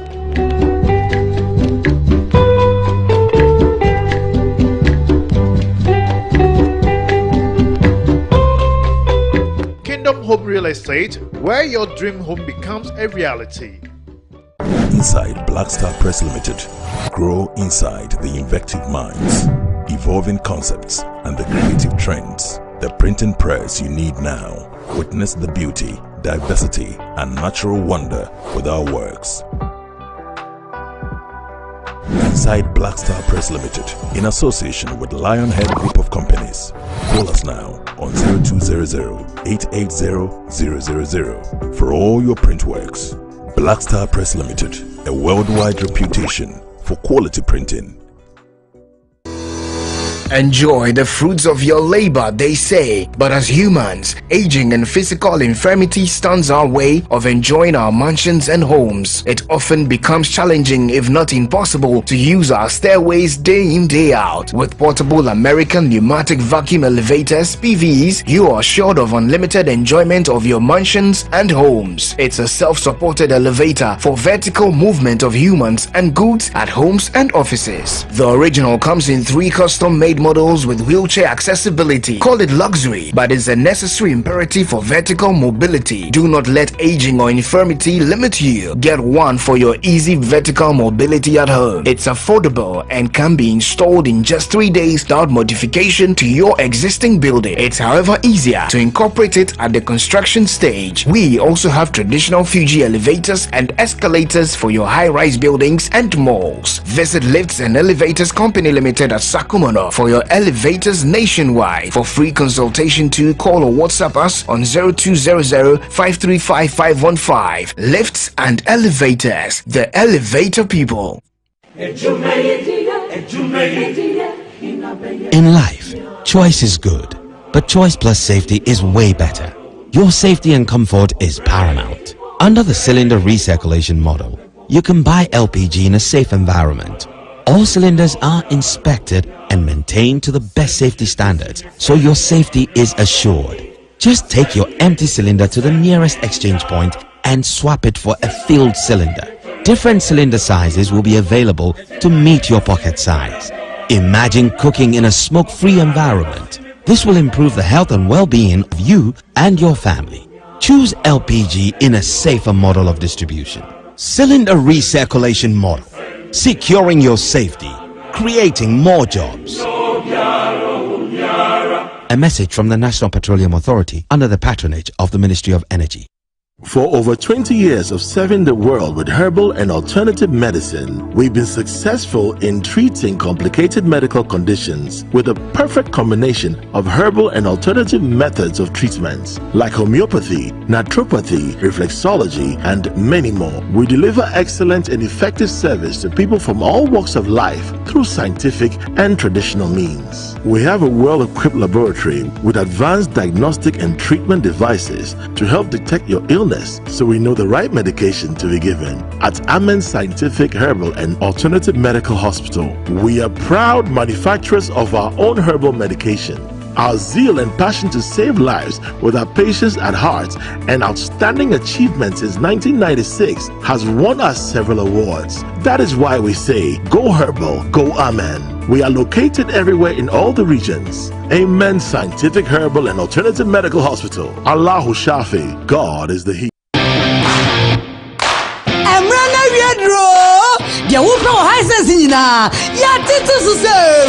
Televisions, refrigerators, chest freezers, air conditioners, washing machines, smartphones, sound systems, irons, any kitchen appliances, gas cookers, microwaves, blenders, rice cookers, kettles, air fryers, and even home. And your Hisense Black Friday promo! Odiana Hisense showrooms in 23rd November, 28th November, and your 5 days Emrena so say ubeto de unye bia free high sense ho. Madam High Sense, matiti so say who? Yes, the 5 years manufacturer defect warranty. Asa tatwo. First come, first serve. So one quantumness hejawa and na wara. High Sense Black Friday promo way there. Edu chem and she say kakra wo ho. Bibiania for High Sense 0302 550000.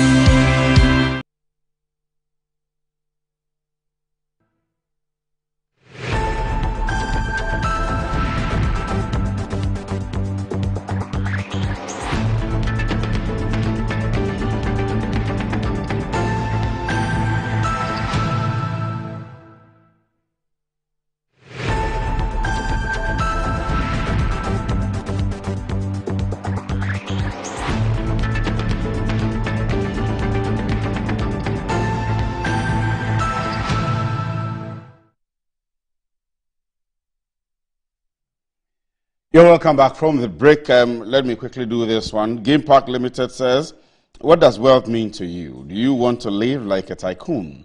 Remember, who's got the moolah got the power. Ghana's newest lottery game draws live on Adom TV at 9 a.m., 12 p.m., 6 p.m. daily. Now, pick up your phones, tablets, and computers and download the Game Park game app on Play Store. You can also play on our website at www.gameparkgames.com or by dialing *946# on all networks. Just choose your numbers from 0 to 9. It's easy to play and easy to win. Charlie, make we play this game and make some moolah. That's cash. Nobody beats our odds in Ghana. Game Park Games, more moolah, more power. This game is regulated by the National Lottery Authority, not for persons under 18. Play responsibly. Do you remember not too long ago our parents used to brush our teeth with pounded peduncle of plantain mixed with charcoal? Charcoal has essential medicinal properties that help remove toxins from our bodies. The natural absorptive property of charcoal helps to remove the bacteria that produces bad breath in the mouth, hence giving you a fresh breath.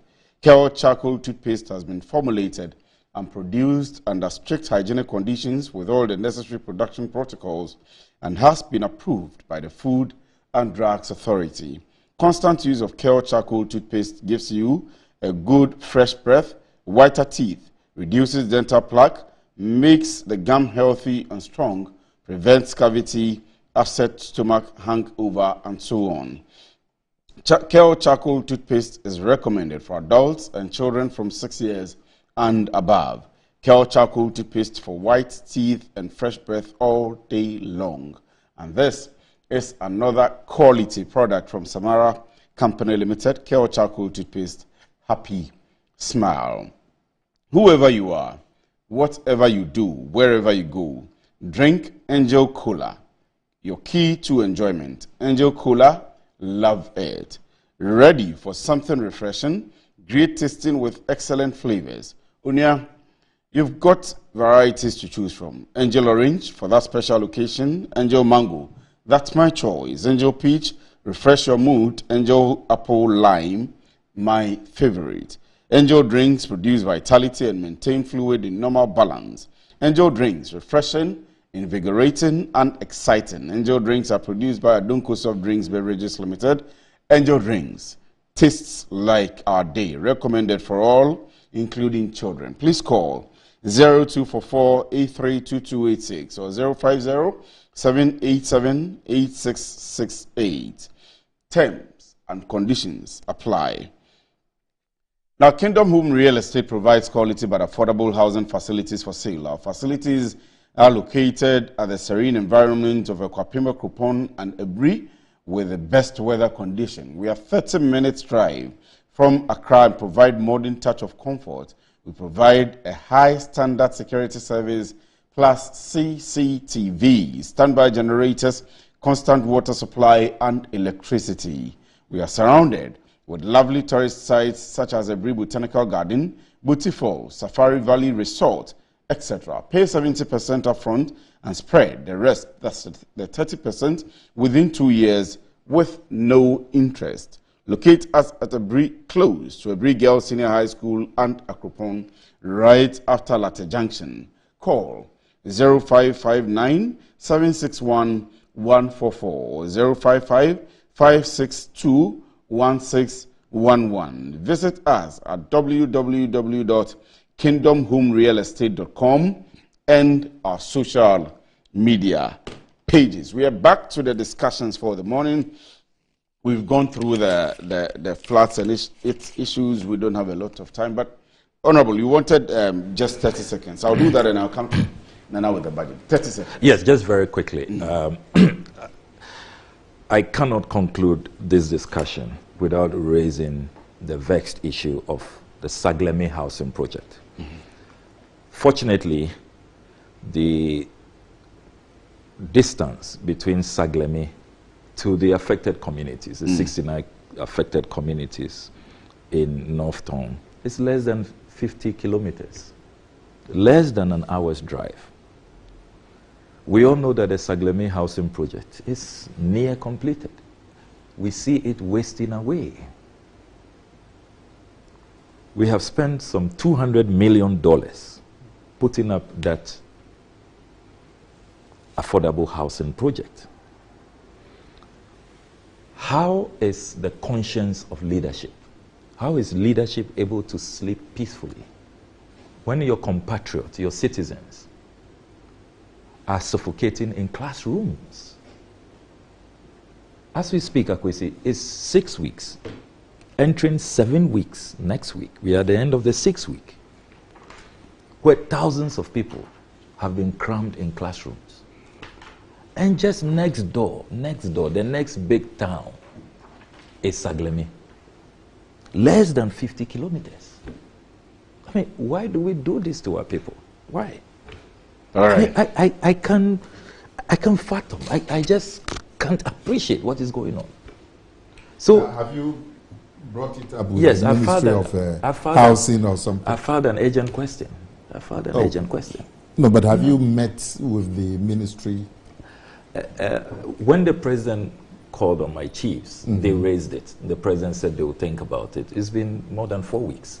Then there's a delegation that I read in the news, Bernard Mona's group. They said they met with the minister, and because they have served notice that there will be an exodus, there will be a forced occupation of the place, and the minister told them that there's no water. And the place is not fully ready, so he advised them against a forced, exodus. But you see, if it's about water, if it's about even electricity, if you look at it, we are told that the place is about 90-something% complete. That can be done in a few days. So I think you should take it up with the ministry. Yeah, I filed an urgent question. But urgent question, when will it be answered? Under standing orders, it's supposed to be less than. But when 10 Parliament was on recess until 2 days ago. Yeah. But 60 kilometers. Yes, I mean, is it feasible? Less than 50 kilometers. But that's a long way away. Yeah, that's just less than an hour drive. No, but it's far. The other thing too that it's better as a temporal measure. Yeah, okay. Instead of something funny. Yeah. People are tied to their their traditional roots. Yes, no doubt. People are really tied to their traditional roots, and I can tell you, even if you, well, I'm not saying that's what will happen. Move them to you would allocate, and if you are not careful, they will end up renting it and coming and going back to their. It happened to me in my hometown, in Sutem. But you see, that's a normal time when you are living in a classroom. No bedroom, no... Listen, it happened to me in my hometown. No washroom, no toilet. When I was little, there was a big storm, big rainstorm. So this is Buzia's, Prime Minister Buzia's time, the Second Republic. And the Birim flooded, we're just talking about the Birim, and the Supon, which is the tributary that runs through my village, all got flooded. And there was a rainstorm, the type of traditional houses. The roofs were ripped. Literally every home had their roof ripped. The MP at that time was Jones Oforiatta, the father of the current. And we were little children there, but you get snippets of. Anyway, a new township was built for them, for the people of Insutem, and allocated to every family. in the village at that time. And this was Buzia's time. So it was quite a small village. Now the place is a big town. And it was called New Sutem. But you know, after they took the new township. Place, yes. Yeah, they took their locations. They took their locations all right. Then they found some money when the rainstorm was over, another 2 weeks, to do their old they destroy and that's where they are living. And the new township, when you go there, you find people who are not from there. People are tied to their. But if as a temporary measure, and the people would cooperate, why not? But if you say there are how many people? 25,000, 35,000. Yeah, about 12,000. 12,000. And all of them can be accommodated as something. But entirely 39,330 across the country. Yeah. So, you know, it should be considered. Let's come to the budget. Unfortunately, our time is still running very fast. And a lot of reliefs, but the NDC says it's still nothing to write home about. Oh, well, when did the NDC say there was something to write about in the budget? Even in the good times, relatively good times, between 2017 to 2019, when the macro situation was relatively better in this country. Inflation was trending single digit. The growth rate was some of the highest in the whole world. The CD was relatively stable and all of that. They still said that things were very bad. You remember 2017, 2018. So really, that is not of much concern to me. And of course, every time the NDC government read the budget, the NPP said it was quite a bad business job that they've done. So let me go beyond. Yes, we've been through a very difficult economic period, and we are still going through it. The good news is that we are coming up, from where we were, especially in 2022. And when you look at the data, it shows clearly that we are coming up. I don't know if we have turned the corner, because that one depends on where you are standing. But what is clear and what will not be denied is that we are coming up. If you look at the GDP, is going up. It's 3.2 as against 2.9 last year. So that's an improvement. You look at the CD for this year, it's lost about 25% of its value. Compared to about 54 in 2022. Even this year, if you took away January and you look at the performance from February, it's just about 7% loss of value. The reserves are going up a little bit. You now have 2.3 months cover. The trade balance is improving. Literally, most of the macro indicators are improving, and that should encourage us. Inflation, for example, ended last year at 54. This year it's about 35, and is projected to go down even further. The deficit is still there, about 25 billion or so that has to be met, probably with treasury bills. I understand that's the biggest game in town now, because the credit has become difficult except treasury bills, and so the returns are quite good. But there's a deficit that is projected about 25 billion, which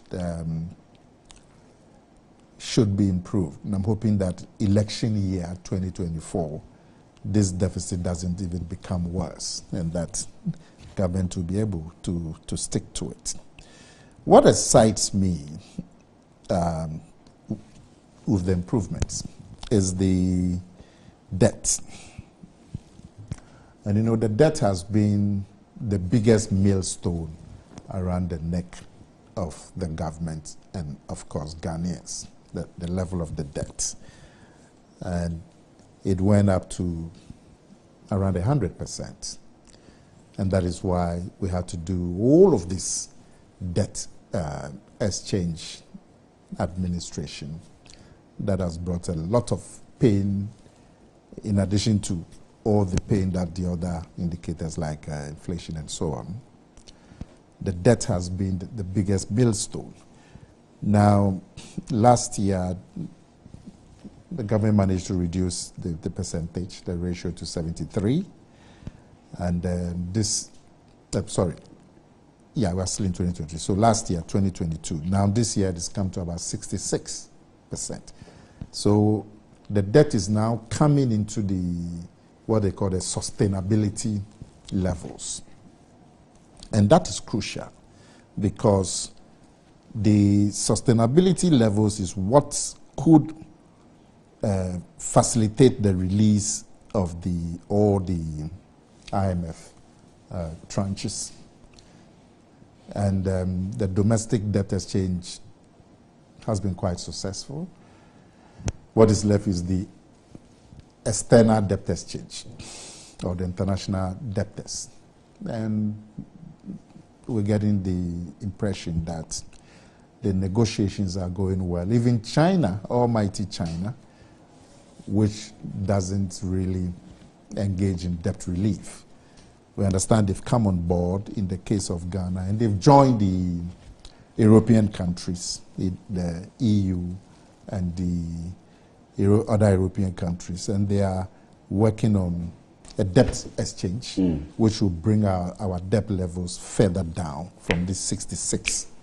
Now, we are quite within the sustainability level. Now, what is going to happen is that, and that's what makes me excited, there are a lot of projects in this country that have been stopped because of the unsustainability of the debt. Unsustainability because of the ratio of the debt to the GDP. Now, as the GDP too is climbing up, we used to grow at an average of 6.5, 2017 to 2019, and then it slumped to 0.5 in 2020. So that automatically also raised the ratio of the debt to GDP. Now that GDP is climbing up, it's also putting pressure on the ratio and bringing it down together with the debt exchange. Now, a lot of projects have been stopped as a result of the unsustainable ratio of our debt. Now that is coming within sustainable level at 66 now. It will not only trigger the smooth release of the IMF support, but for me, what is most important is these projects that directly affect the lives of Ghanaians. And I work in the transport industry, and I can tell you, the roads, and many of them have been stalled. Now, it takes you about 2 hours in a regular bus to move from Cape Coast to Takrady. That ordinarily should take 45 minutes, maximum an hour. But the road, because the construction has stopped. So now that we're getting the debt to sustainable levels, all these projects, and I'm so happy about the projects. The La Beach Road in Accra, which have been stopped. And I don't know if you've been there. It's a massive project going on the La Beach, right from La, going up to Tema. And that project has been stalled, 10.6 kilometers or so. That project is going to be restored soon, now that the debt is coming within sustainability level. The Obecha Bilante interchange, which is next to my office, has been affected. And I'm looking forward that it will be started. It's about 75-80% complete, but it's been stalled. Sunyani and Brekum, the inner roads in there, which were also started, they had to be stopped. One that the debt is coming within sustainable levels, it will continue, and the people of Sunyani and Brekum will get some relief. The Takrady PTC interchange, which the continuation is what makes the journey difficult now, because it comes from the Takrady PTC right up towards Elmina. That will also resume soon. The Tema, what they call the Independence Act to the Nungua Barrier. Also the Bolgatanga to Boku Polymakon road that has been stored. 72% will also resume. The Tema Flau phase 1, 17 kilometers away. You know the massive traffic that is there. You know the project has been stored. Major inconvenience to people living in that area. I don't know if that is a road Sami Okuyato uses to his constituency. The Kumasi inner city roads, yes, which were also stored, would come on stream. The Eastern Corridor, the Lot 1, would also come on stream. Ashama runabout to Akosombo, 64 kilometer of road, 16% complete, will also resume. The Tamale Wale phase 1, the Savaligu to Wale, a lot of these projects that have been stored, that is causing great difficulty.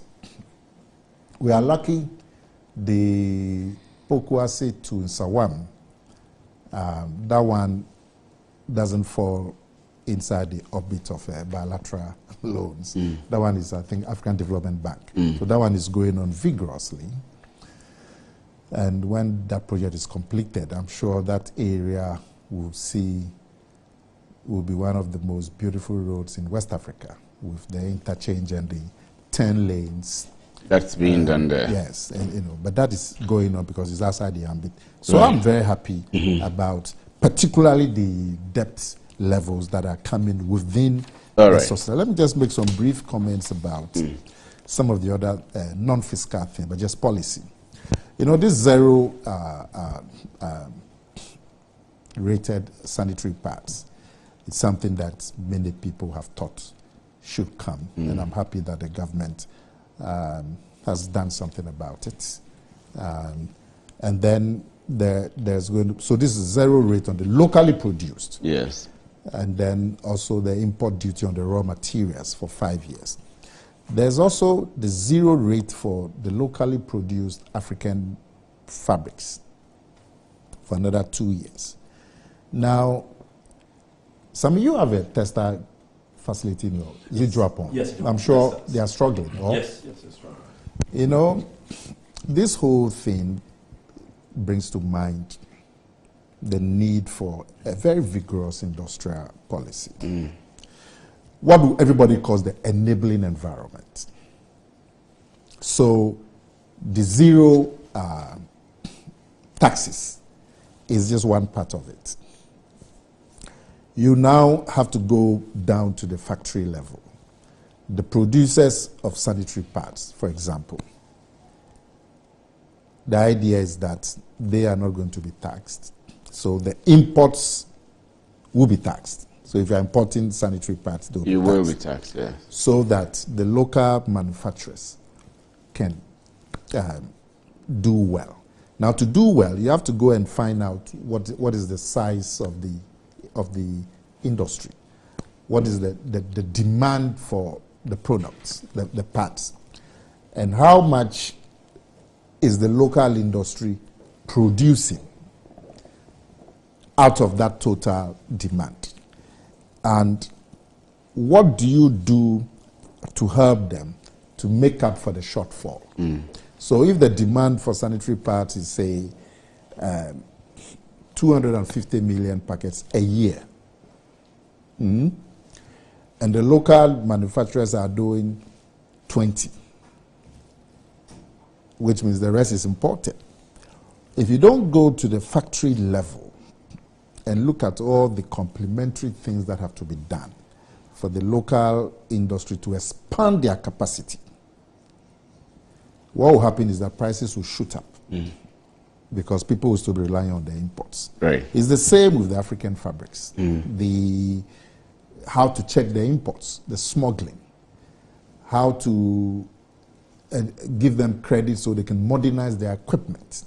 If you don't do that, some of these policies would not. Let me end quickly on the electric vehicles, because I have a direct interest. I mean, the transport sector, now I work in the transport industry.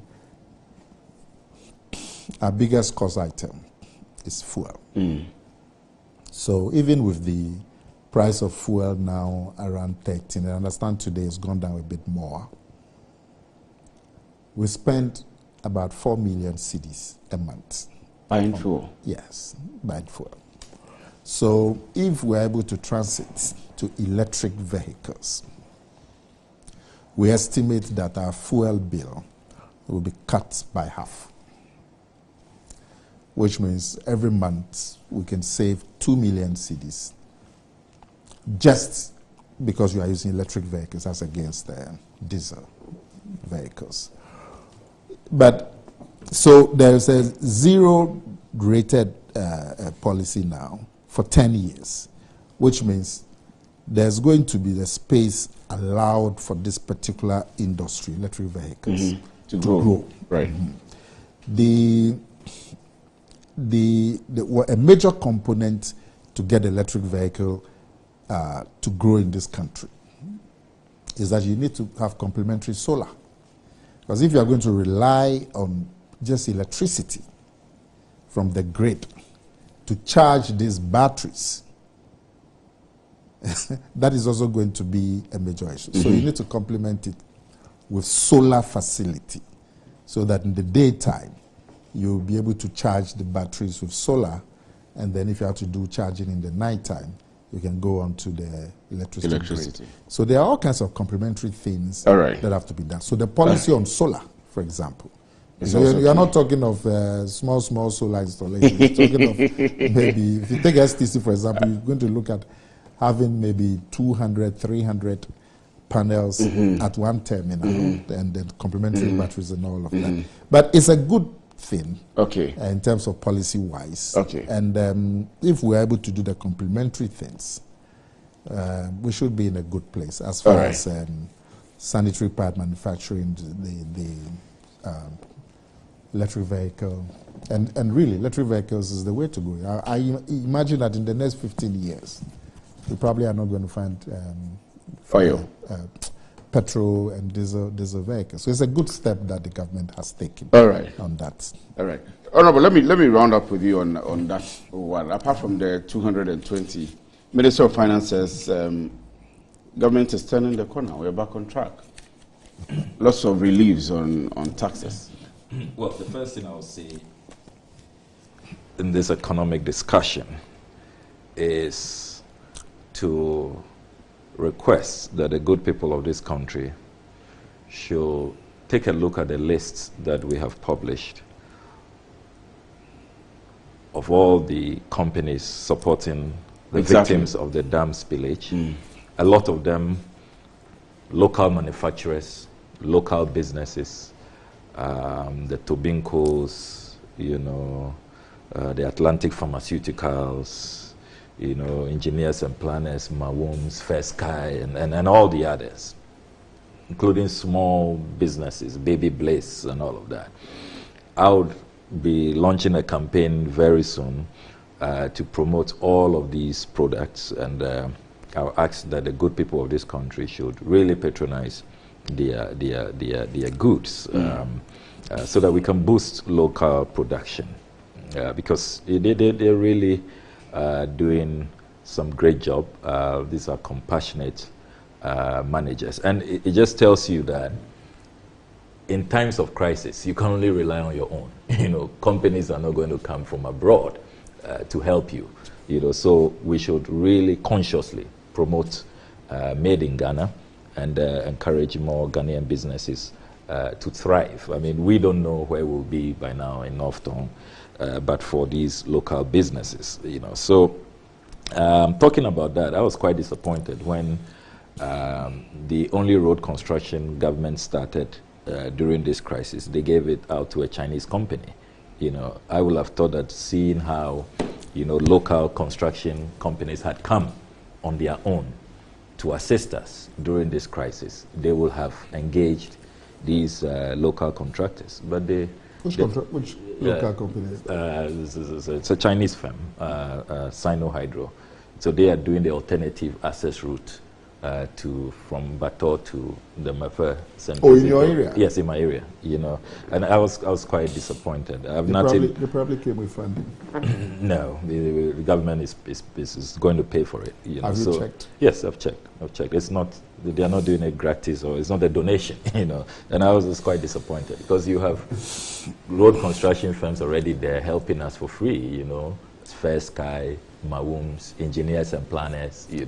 And then you go and bring in. You mean Ghanaian firms were there working for free? Yes, I spoke to them. And government removed them and brought them. No, they are working on other areas in the constituency. So the Mawum's construction firm is working so you mean on the... all should have been given to them, that's what you mean? Yes, I mean, if government is coming in with a road contract, but I think you must check. Give it to a local company. They didn't come with their own funding. No, they didn't come with their own funding. So let's really promote Made in Ghana. Look, my brother Akwesi, all of this long talk by my senior brother Nana Kumia after this bye-bye budget, some are calling it the year budget, I mean, we can't wait for this nightmare to end. I mean, and you see, they are so good at jargons. You remember the 2017 budget? They called it Asempa budget. 2018 budget, they said Jumapa budget. 2019 budget, they said Nkoswo budget. 2020 budget, Obatampa budget. 2021, Ajenkwa budget. We will have thought that by now we are all saved. Salvation has come. Jesus Christ's protege. But COVID. But and Baumia, the man with the magic wand. I thought which is yet to display. 2022. Which is yet to display. In Kabum budget. Now they say in Kunim budget. Victory. Victory over what? We are back on track. We are back on track. Back on track. Have you seen the numbers? Oh. Our gross international reserve. The numbers are improving. Our gross international reserve has not improved. It's at an all-time low. It's dropped from 2.7 months of import cover to now 2.3 months. Dropped from 6 billion to 5 billion. Yes. Our gross international reserve. But the year hasn't ended. Industry has contracted. The year hasn't ended. Industry has contracted by 2.2%. So debt to GDP, Nana Komia is, I'm happy about it. You have to. But you're not happy about it. You have to give it to Nana Komia. His ability. He's not happy about it. His ability to obfuscate the issues. Why? Oh, you mean obfuscate means I've diluted the issue. Yes. Why is debt to GDP reducing? You no longer have access to the international credit market. You no longer have access. We have been downgraded. All the sovereign credit rating agencies downgraded us. You borrow to the hilt. We became bankrupt. We defaulted. I mean, Nana Komia is just deliberately distorting the facts. Can I ask you one small question? It's not as if, you've done some great management and that is why now, the debt is reduced. You mismanaged. No, I want you defaulted. You have been downgraded. We are junk status. Clarification. Samuel. You can't borrow. If they decided to borrow now, they cannot. Samuel Kujet. They have lost access to the market. And you are here. I'm here, yes. When I was speaking, I said the debt ratio is improving. It's coming within sustainability level. That's what I said. Yeah, but you failed to add the reasons why. But you see, it has nothing to do with some magnificent management. Did I say there's some magnificent management? I just said the figures show that it's coming about it. I'm happy because of the effect on the projects that will resume. Look at where he's taking it. Why did you conceal why it is coming down? We don't have time. Why don't you have time? We must be objective in analysis. But we are not happy that it is coming down. You are not happy that it's coming down. That is not the issue. It was bound to come down after you hit the roof. And when it comes down, it benefits all of us. It was bound to come down. Then you say because there's some bad management, so what? It's bad that is coming down. You have mismanaged this economy and you have lost access. If you want to borrow, you cannot. Everybody say you are not credit worthy. Go away. That's what the international credit market is saying. And then you conceal this and you want to come and say you are happy. Let's all be happy. Let's applaud government. He said I've concealed what? Please, look, as we speak. So you are not happy that it's coming down? Coming down at what cost? That is the discussion. So what is the cost? Financial haircuts. Debt restructuring. No, we're talking about the debt restructuring. Do you know the pain? Do you know the didn't pain? we talk about the DD? Do you know the pain and anguish that you have caused? Didn't I talk about People have lost their life savings. Didn't I talk you about didn't. Oh, you didn't. There's nothing to be happy about. He mentioned it. So how can you put this? If he mentioned it, how can you put that and happiness in the same because basket? it is going to release us to do There's projects. no happiness. And I gave you the projects. There's no happiness in the land. You are not listening. People are in pain. People are in anguish. People have lost their life earnings. But Pensioner bondholders, not too long ago, they have to picket at the Ministry of Finance before their own earnings, what they have worked for all their life, before they can get their coupons. And then you say, let's be happy. Look, you have brought us unprecedented I am happy pain, that the projects are now unprecedented going to anguish. continue. Look, as we speak, do you know the arrears in the system? Road contractors are owed more than 15 billion. They are not talking about that. Get fund, digital assembly common fund, health insurance is collapsing. Until recently, life-threatening renal patients. The renal center was closed down. Government said they couldn't find money. How insensitive. And this is a group of people who have superintended over the worst unemployment rate ever in our history, 14%. As we speak, NAPCO workers who came to work for them, they recruited them. They worked. Then they dismissed them to go home and they didn't pay them. NAPCO workers are still owed 18 months, 20 months, 22 months, depending on who you talk to. Look, this economy has crashed. We all know. It's collapsed. I mean, so when we are told that we must be happy over what? And then they say Inkunim budget. Can you explain that? Inkunim. What is the victory? Inkunim over what? I mean, I don't know. You are a communication guru. I don't know whether the finance ministry consults you when they come up with these jargons. I mean, I don't know what they take us. Let me. You've destroyed our lives, destroyed our livelihoods, taking our life savings. There's a trading on standby. Then you come and tell us that you have been. Let me see if I can do. On top of it. Honestly, he's made up his mind, you know. Honestly, he would see any improvement. Look, I don't see. He would see any improvement. But you would agree that if Obri says, I still don't understand why some. You would agree that if our debt comes within sustainable levels, it's good for us. You would agree. How is it happening? And at what cost? No, that is the discussion. Well, I have to go, but you agree that if it comes, I still don't understand why some MPs suddenly become experts in engineering, medicine, foreign affairs, etc. What makes Honorable Ablakwa think that he's more knowledgeable in engineering than the engineers of VRA? He's using this pillage for politics and for his re-election. I have closely been watching his posture.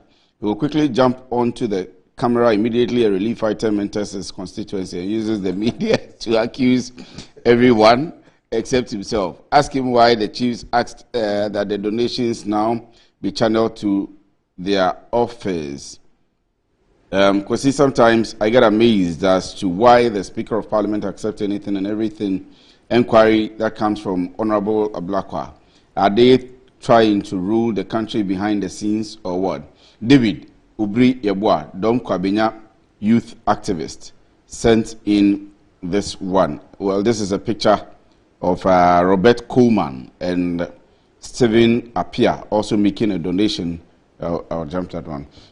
Musa Abatwa in Aswasi said, media is a fourth estate, a fourth arm of government. Therefore, they should help us probe 2.4 million job claim made by government in 2024 budget. Maybe they created the jobs in the moon after collecting so much taxes from citizens now to show for nothing. We have remarkable changes in pollution tax because Cecilia Dapa had enriched herself through that. Musa Abatwa sent in that one. Okay. The facts must be laid to bear. No government has ever faced a level of crisis in the past 6-7 years like what Nana Addo has faced in our history. 2 historic crises in 3 years of COVID. Crisis brought us a lot of money. Sam Okujeto is saying from COVID? 3 years of COVID, a Ukrainian war, and one historic crisis of banking sector as well. Samuel Kujeto is saying the bounce back is bound to come down, but won't accept the crisis of the last 3 years was bound to create hardship, inflation, and stagflation. The NDC should stop the azan they have been doing to Ghanaians. Mahama jumped to IMF when China sneezed back in 2012, but I wonder where he would have taken us if his government faced historic era of crisis. Kobina from Hacho. Good morning, Efri. Good morning to you too, Kobina. And Abbas, okay. Oh, there is a message that came earlier from Abbas. I'm looking for it. Okay, Kobina, I've read your message already. Musa Abato, I've read your message already. And, okay, let me. Good morning to you, Akwesi. I side with Honorable Okuje to 100% in this budgetary allocation to the Akosombo spillage victims. We've seen similar allocations at the past which couldn't materialize, but it is my prayer this time around it will not be just mere rhetoric.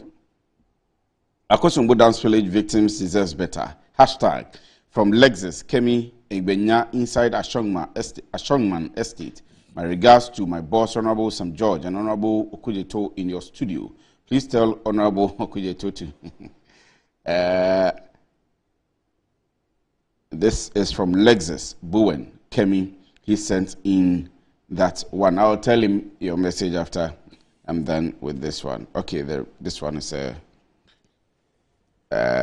somebody. Tafai Namrahia says, good morning, Akwesi. Kwesi, please show this Galamsey side. That's almost taking over here in Nana Komia's hometown in Sutem. I saw this through my tracker. So tell Nana Komia campaign manager to go and stop this destruction in his hometown. Oh. And you sent a picture of I think a drone shot or does it in my hometown? He says he has a truck which plies that route in Sutem Road. And he shows a picture of, I'll put it up to the producer. Yes, I'm going to forward it to you right away. The Nkunim budget has whispered some hope into the life of many Ghanaians, and it is a sign of victory for Ghana. The NDC can continue with the Nkugu analysis. Master Planner Junior in Kintampo sent in that one. Let me round up and wait for the Sefadin, the fine boy is on standby with Trends. GFG Trends is going to tell us more about some of the text messages that are coming in and some of the responses that have come on Good Morning Ghana and what's actually trending in Ghana. Thank you very much, gentlemen, for joining me this morning. Honorable Okuji Toa-Blakwa is a ranking member of the Foreign Affairs Committee of Parliament and member of Parliament for the North Tongue constituency. Nana Akomia is the Director General or the Managing Director of the State Transport Company Limited. Thank you very much for joining us. Don't go away, we'll be right back with Tessie Fading.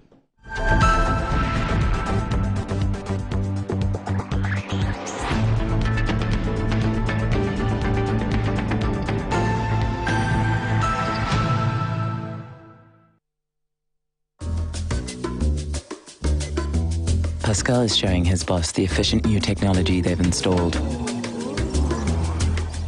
She is pleased, but now she's asking, why is that still there? Fiscal explains that he hired a security guard to protect the data shed. The boss is not so pleased anymore. If you haven't upgraded to cloud storage yet, it's time to get business done better with MTN Business.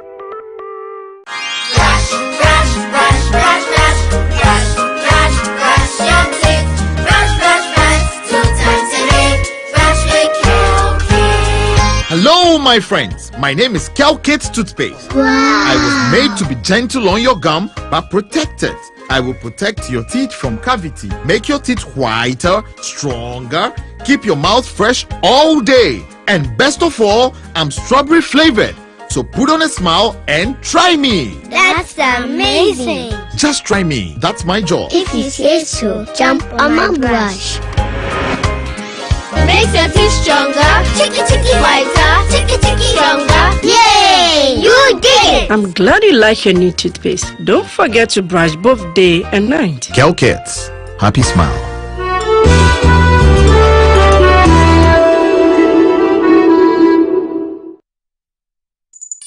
Hello Ghana, KNUSC ISWAM, Republic Welfare Limited, a subsidiary of Republic Bank Ghana, presents Women in Business Conference. Are you a young woman entrepreneur with a small business or medium-scale business? You can't miss this amazing program coming up at Cafe Banua Jowulua Crown on the 30th of November 2023, 9 a.m. sharp. Learn about loan financing, access to loans. All these benefits await you. Don't miss this amazing opportunities. Investment is a cool 1,000 Ghana cedis. Harvest all course materials, coffee break, lunch, networking. See you there. The 7th edition of the prestigious Ghana Energy Awards is here. The Ghana's Energy Transition Framework sector institutions as building blocks for the 2030 to 2040 targets. Happening live on Friday, 17 November at the Labadi Beach Hotel, 6:30 p.m. Special guest of honor is His Excellency Nana Addo Dankwa Akufo-Addo, President of the Republic of Ghana. For tickets, sponsorship, or enquiries, call 030-394-0300 or 055-930-0631. Endorsement, validation, industry partners, media partner. Ghana Energy Awards, 7 years of redefining excellence. My son, there's more blessing in giving than receiving. When you fear for you and couple the makers in Sranu de. The pneumatological aberration of the Lord revealed unto me this night that me and my household should go out into the world and bless the world. Makers Electronics Company Limited. I'm up to 67% discount. Our selected appliances. This is what I call quintessential immaculatability. The Makers Electronics Company Limited. Ewo Taifa Burkina Highway. Amasama Zongo Junction. Edike Pharmacy Dining. Oyer Fateman Boga Junction. Ashaman Valco Flat. Kumasi. Ahinema Kokobin. Asafu Buachi Hospital Junction. Takradi. Efiekuma. Number 9 Market. Tell mom and dad about the Makers Blessing Attack program. From 0552 222 253 and 0552 222 254. Terms and conditions apply. The same got to move.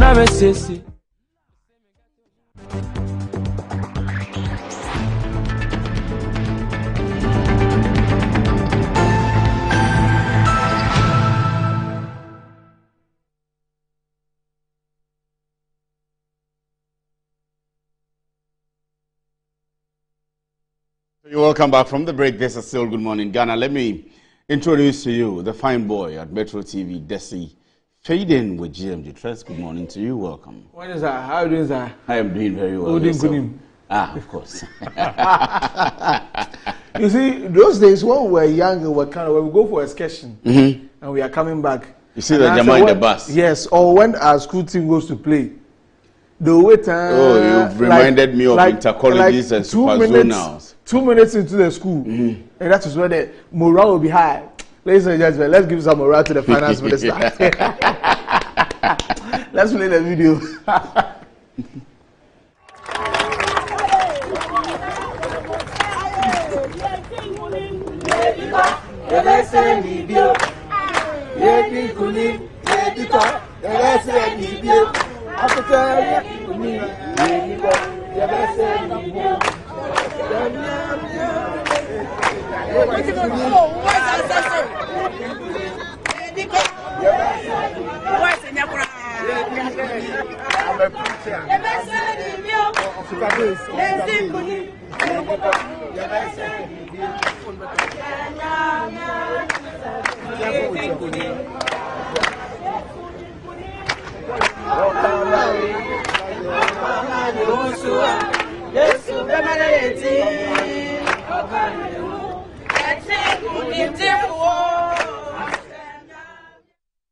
Charlie, morale. In Kunimde, but so a lot of people have been reacting to this. Let's check out some of the tweets about the finance minister's entry when he got back to the office. This one says, "This thing right here motivated me more to leave this country, and I'm going to push harder to do that." Pataku Senior writing, that. So moving on to the next tweet. Charlie, people don't jack with that. This one says that so clearly this country has never been a democracy in the last 7 years. The appointees of this administration live like kings and not servants. Hey. And the people who suffer do the praise singing Lord God. Amwasechi writing that on Twitter. And this one says that, hey Ghana, we concert this. The Kobna writing that on Twitter. And this one says, shaking my head, Charlie, these are civil servants who will them make happy give a minister for doing his work.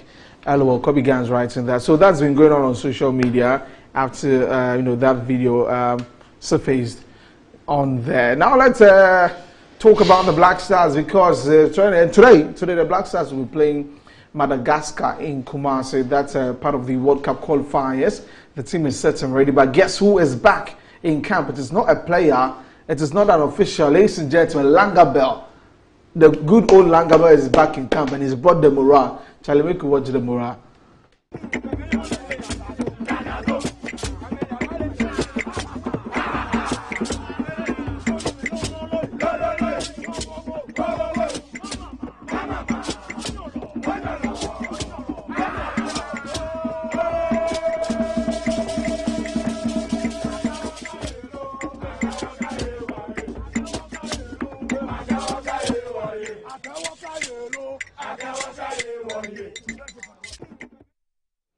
All right, so that's Langabell back in camp with the players, the Jama session there. So today, 4 p.m., the game is taking place at the Babaya Sports Stadium. We shouldn't behave like Nigerians. So.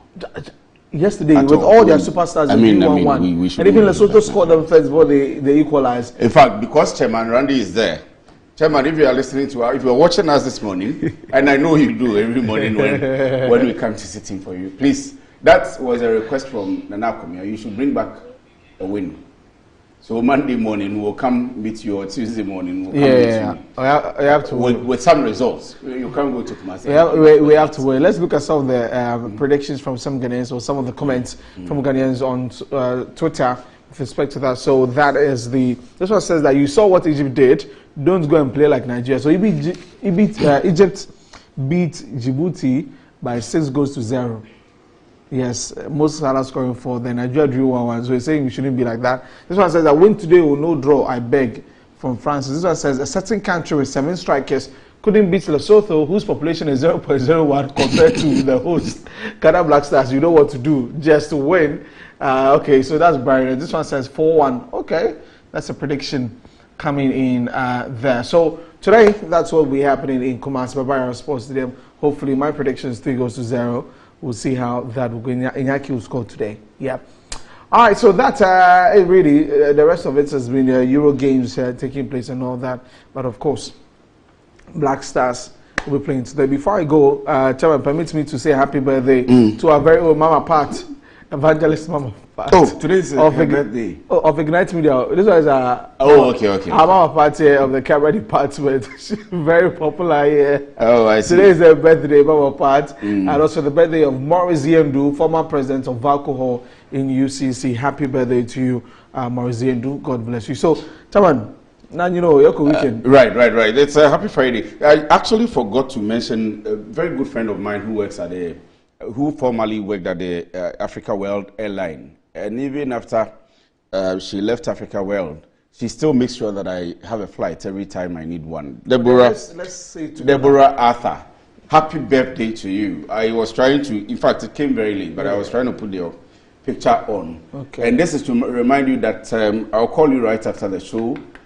Sunday morning, I need a flight in and out of Kumasi. Please, this is a humble request. Okay, happy birthday to Deborah Arthur. Happy birthday to you, Deborah Arthur. This is a co-birthday message. So I am calling. Wherever the party is today, we are going to join you. Enjoy. Yeah, and also shout to Percy. He's watching from the UK. Yeah, so all the bloggers who do the watching on YouTube, we really do appreciate them, and Facebook on all of our platforms. Happy birthday. And I mean, big shouts to all of you, Percy in the UK. Yeah. Yes, and to round up, my friend Elvis Ampadu, popularly known as Trotsky. Elvis Ampadu is back from the US. He's now Prophet Elvis. So Prophet Elvis is hosting a program in Accra tonight. You want to join? I'll put up the details on my status, wherever you are. please, either you find my page on social media or wherever. I'll put up the flyer there. Prophet Elvis, a.k.a. Trotsky. If you are of University of Ghana between 2004-5 up to 2009, you should know Elvis. Prophet Elvis is back in town from the United States. Well, my name is Kwesi Free. I did the sitting in for Dr. Randy Abe. This is Good Morning Ghana. Of course, I've rounded up with Desi, the fading, the fine boy. Thank you very much for joining us. Have a happy weekend.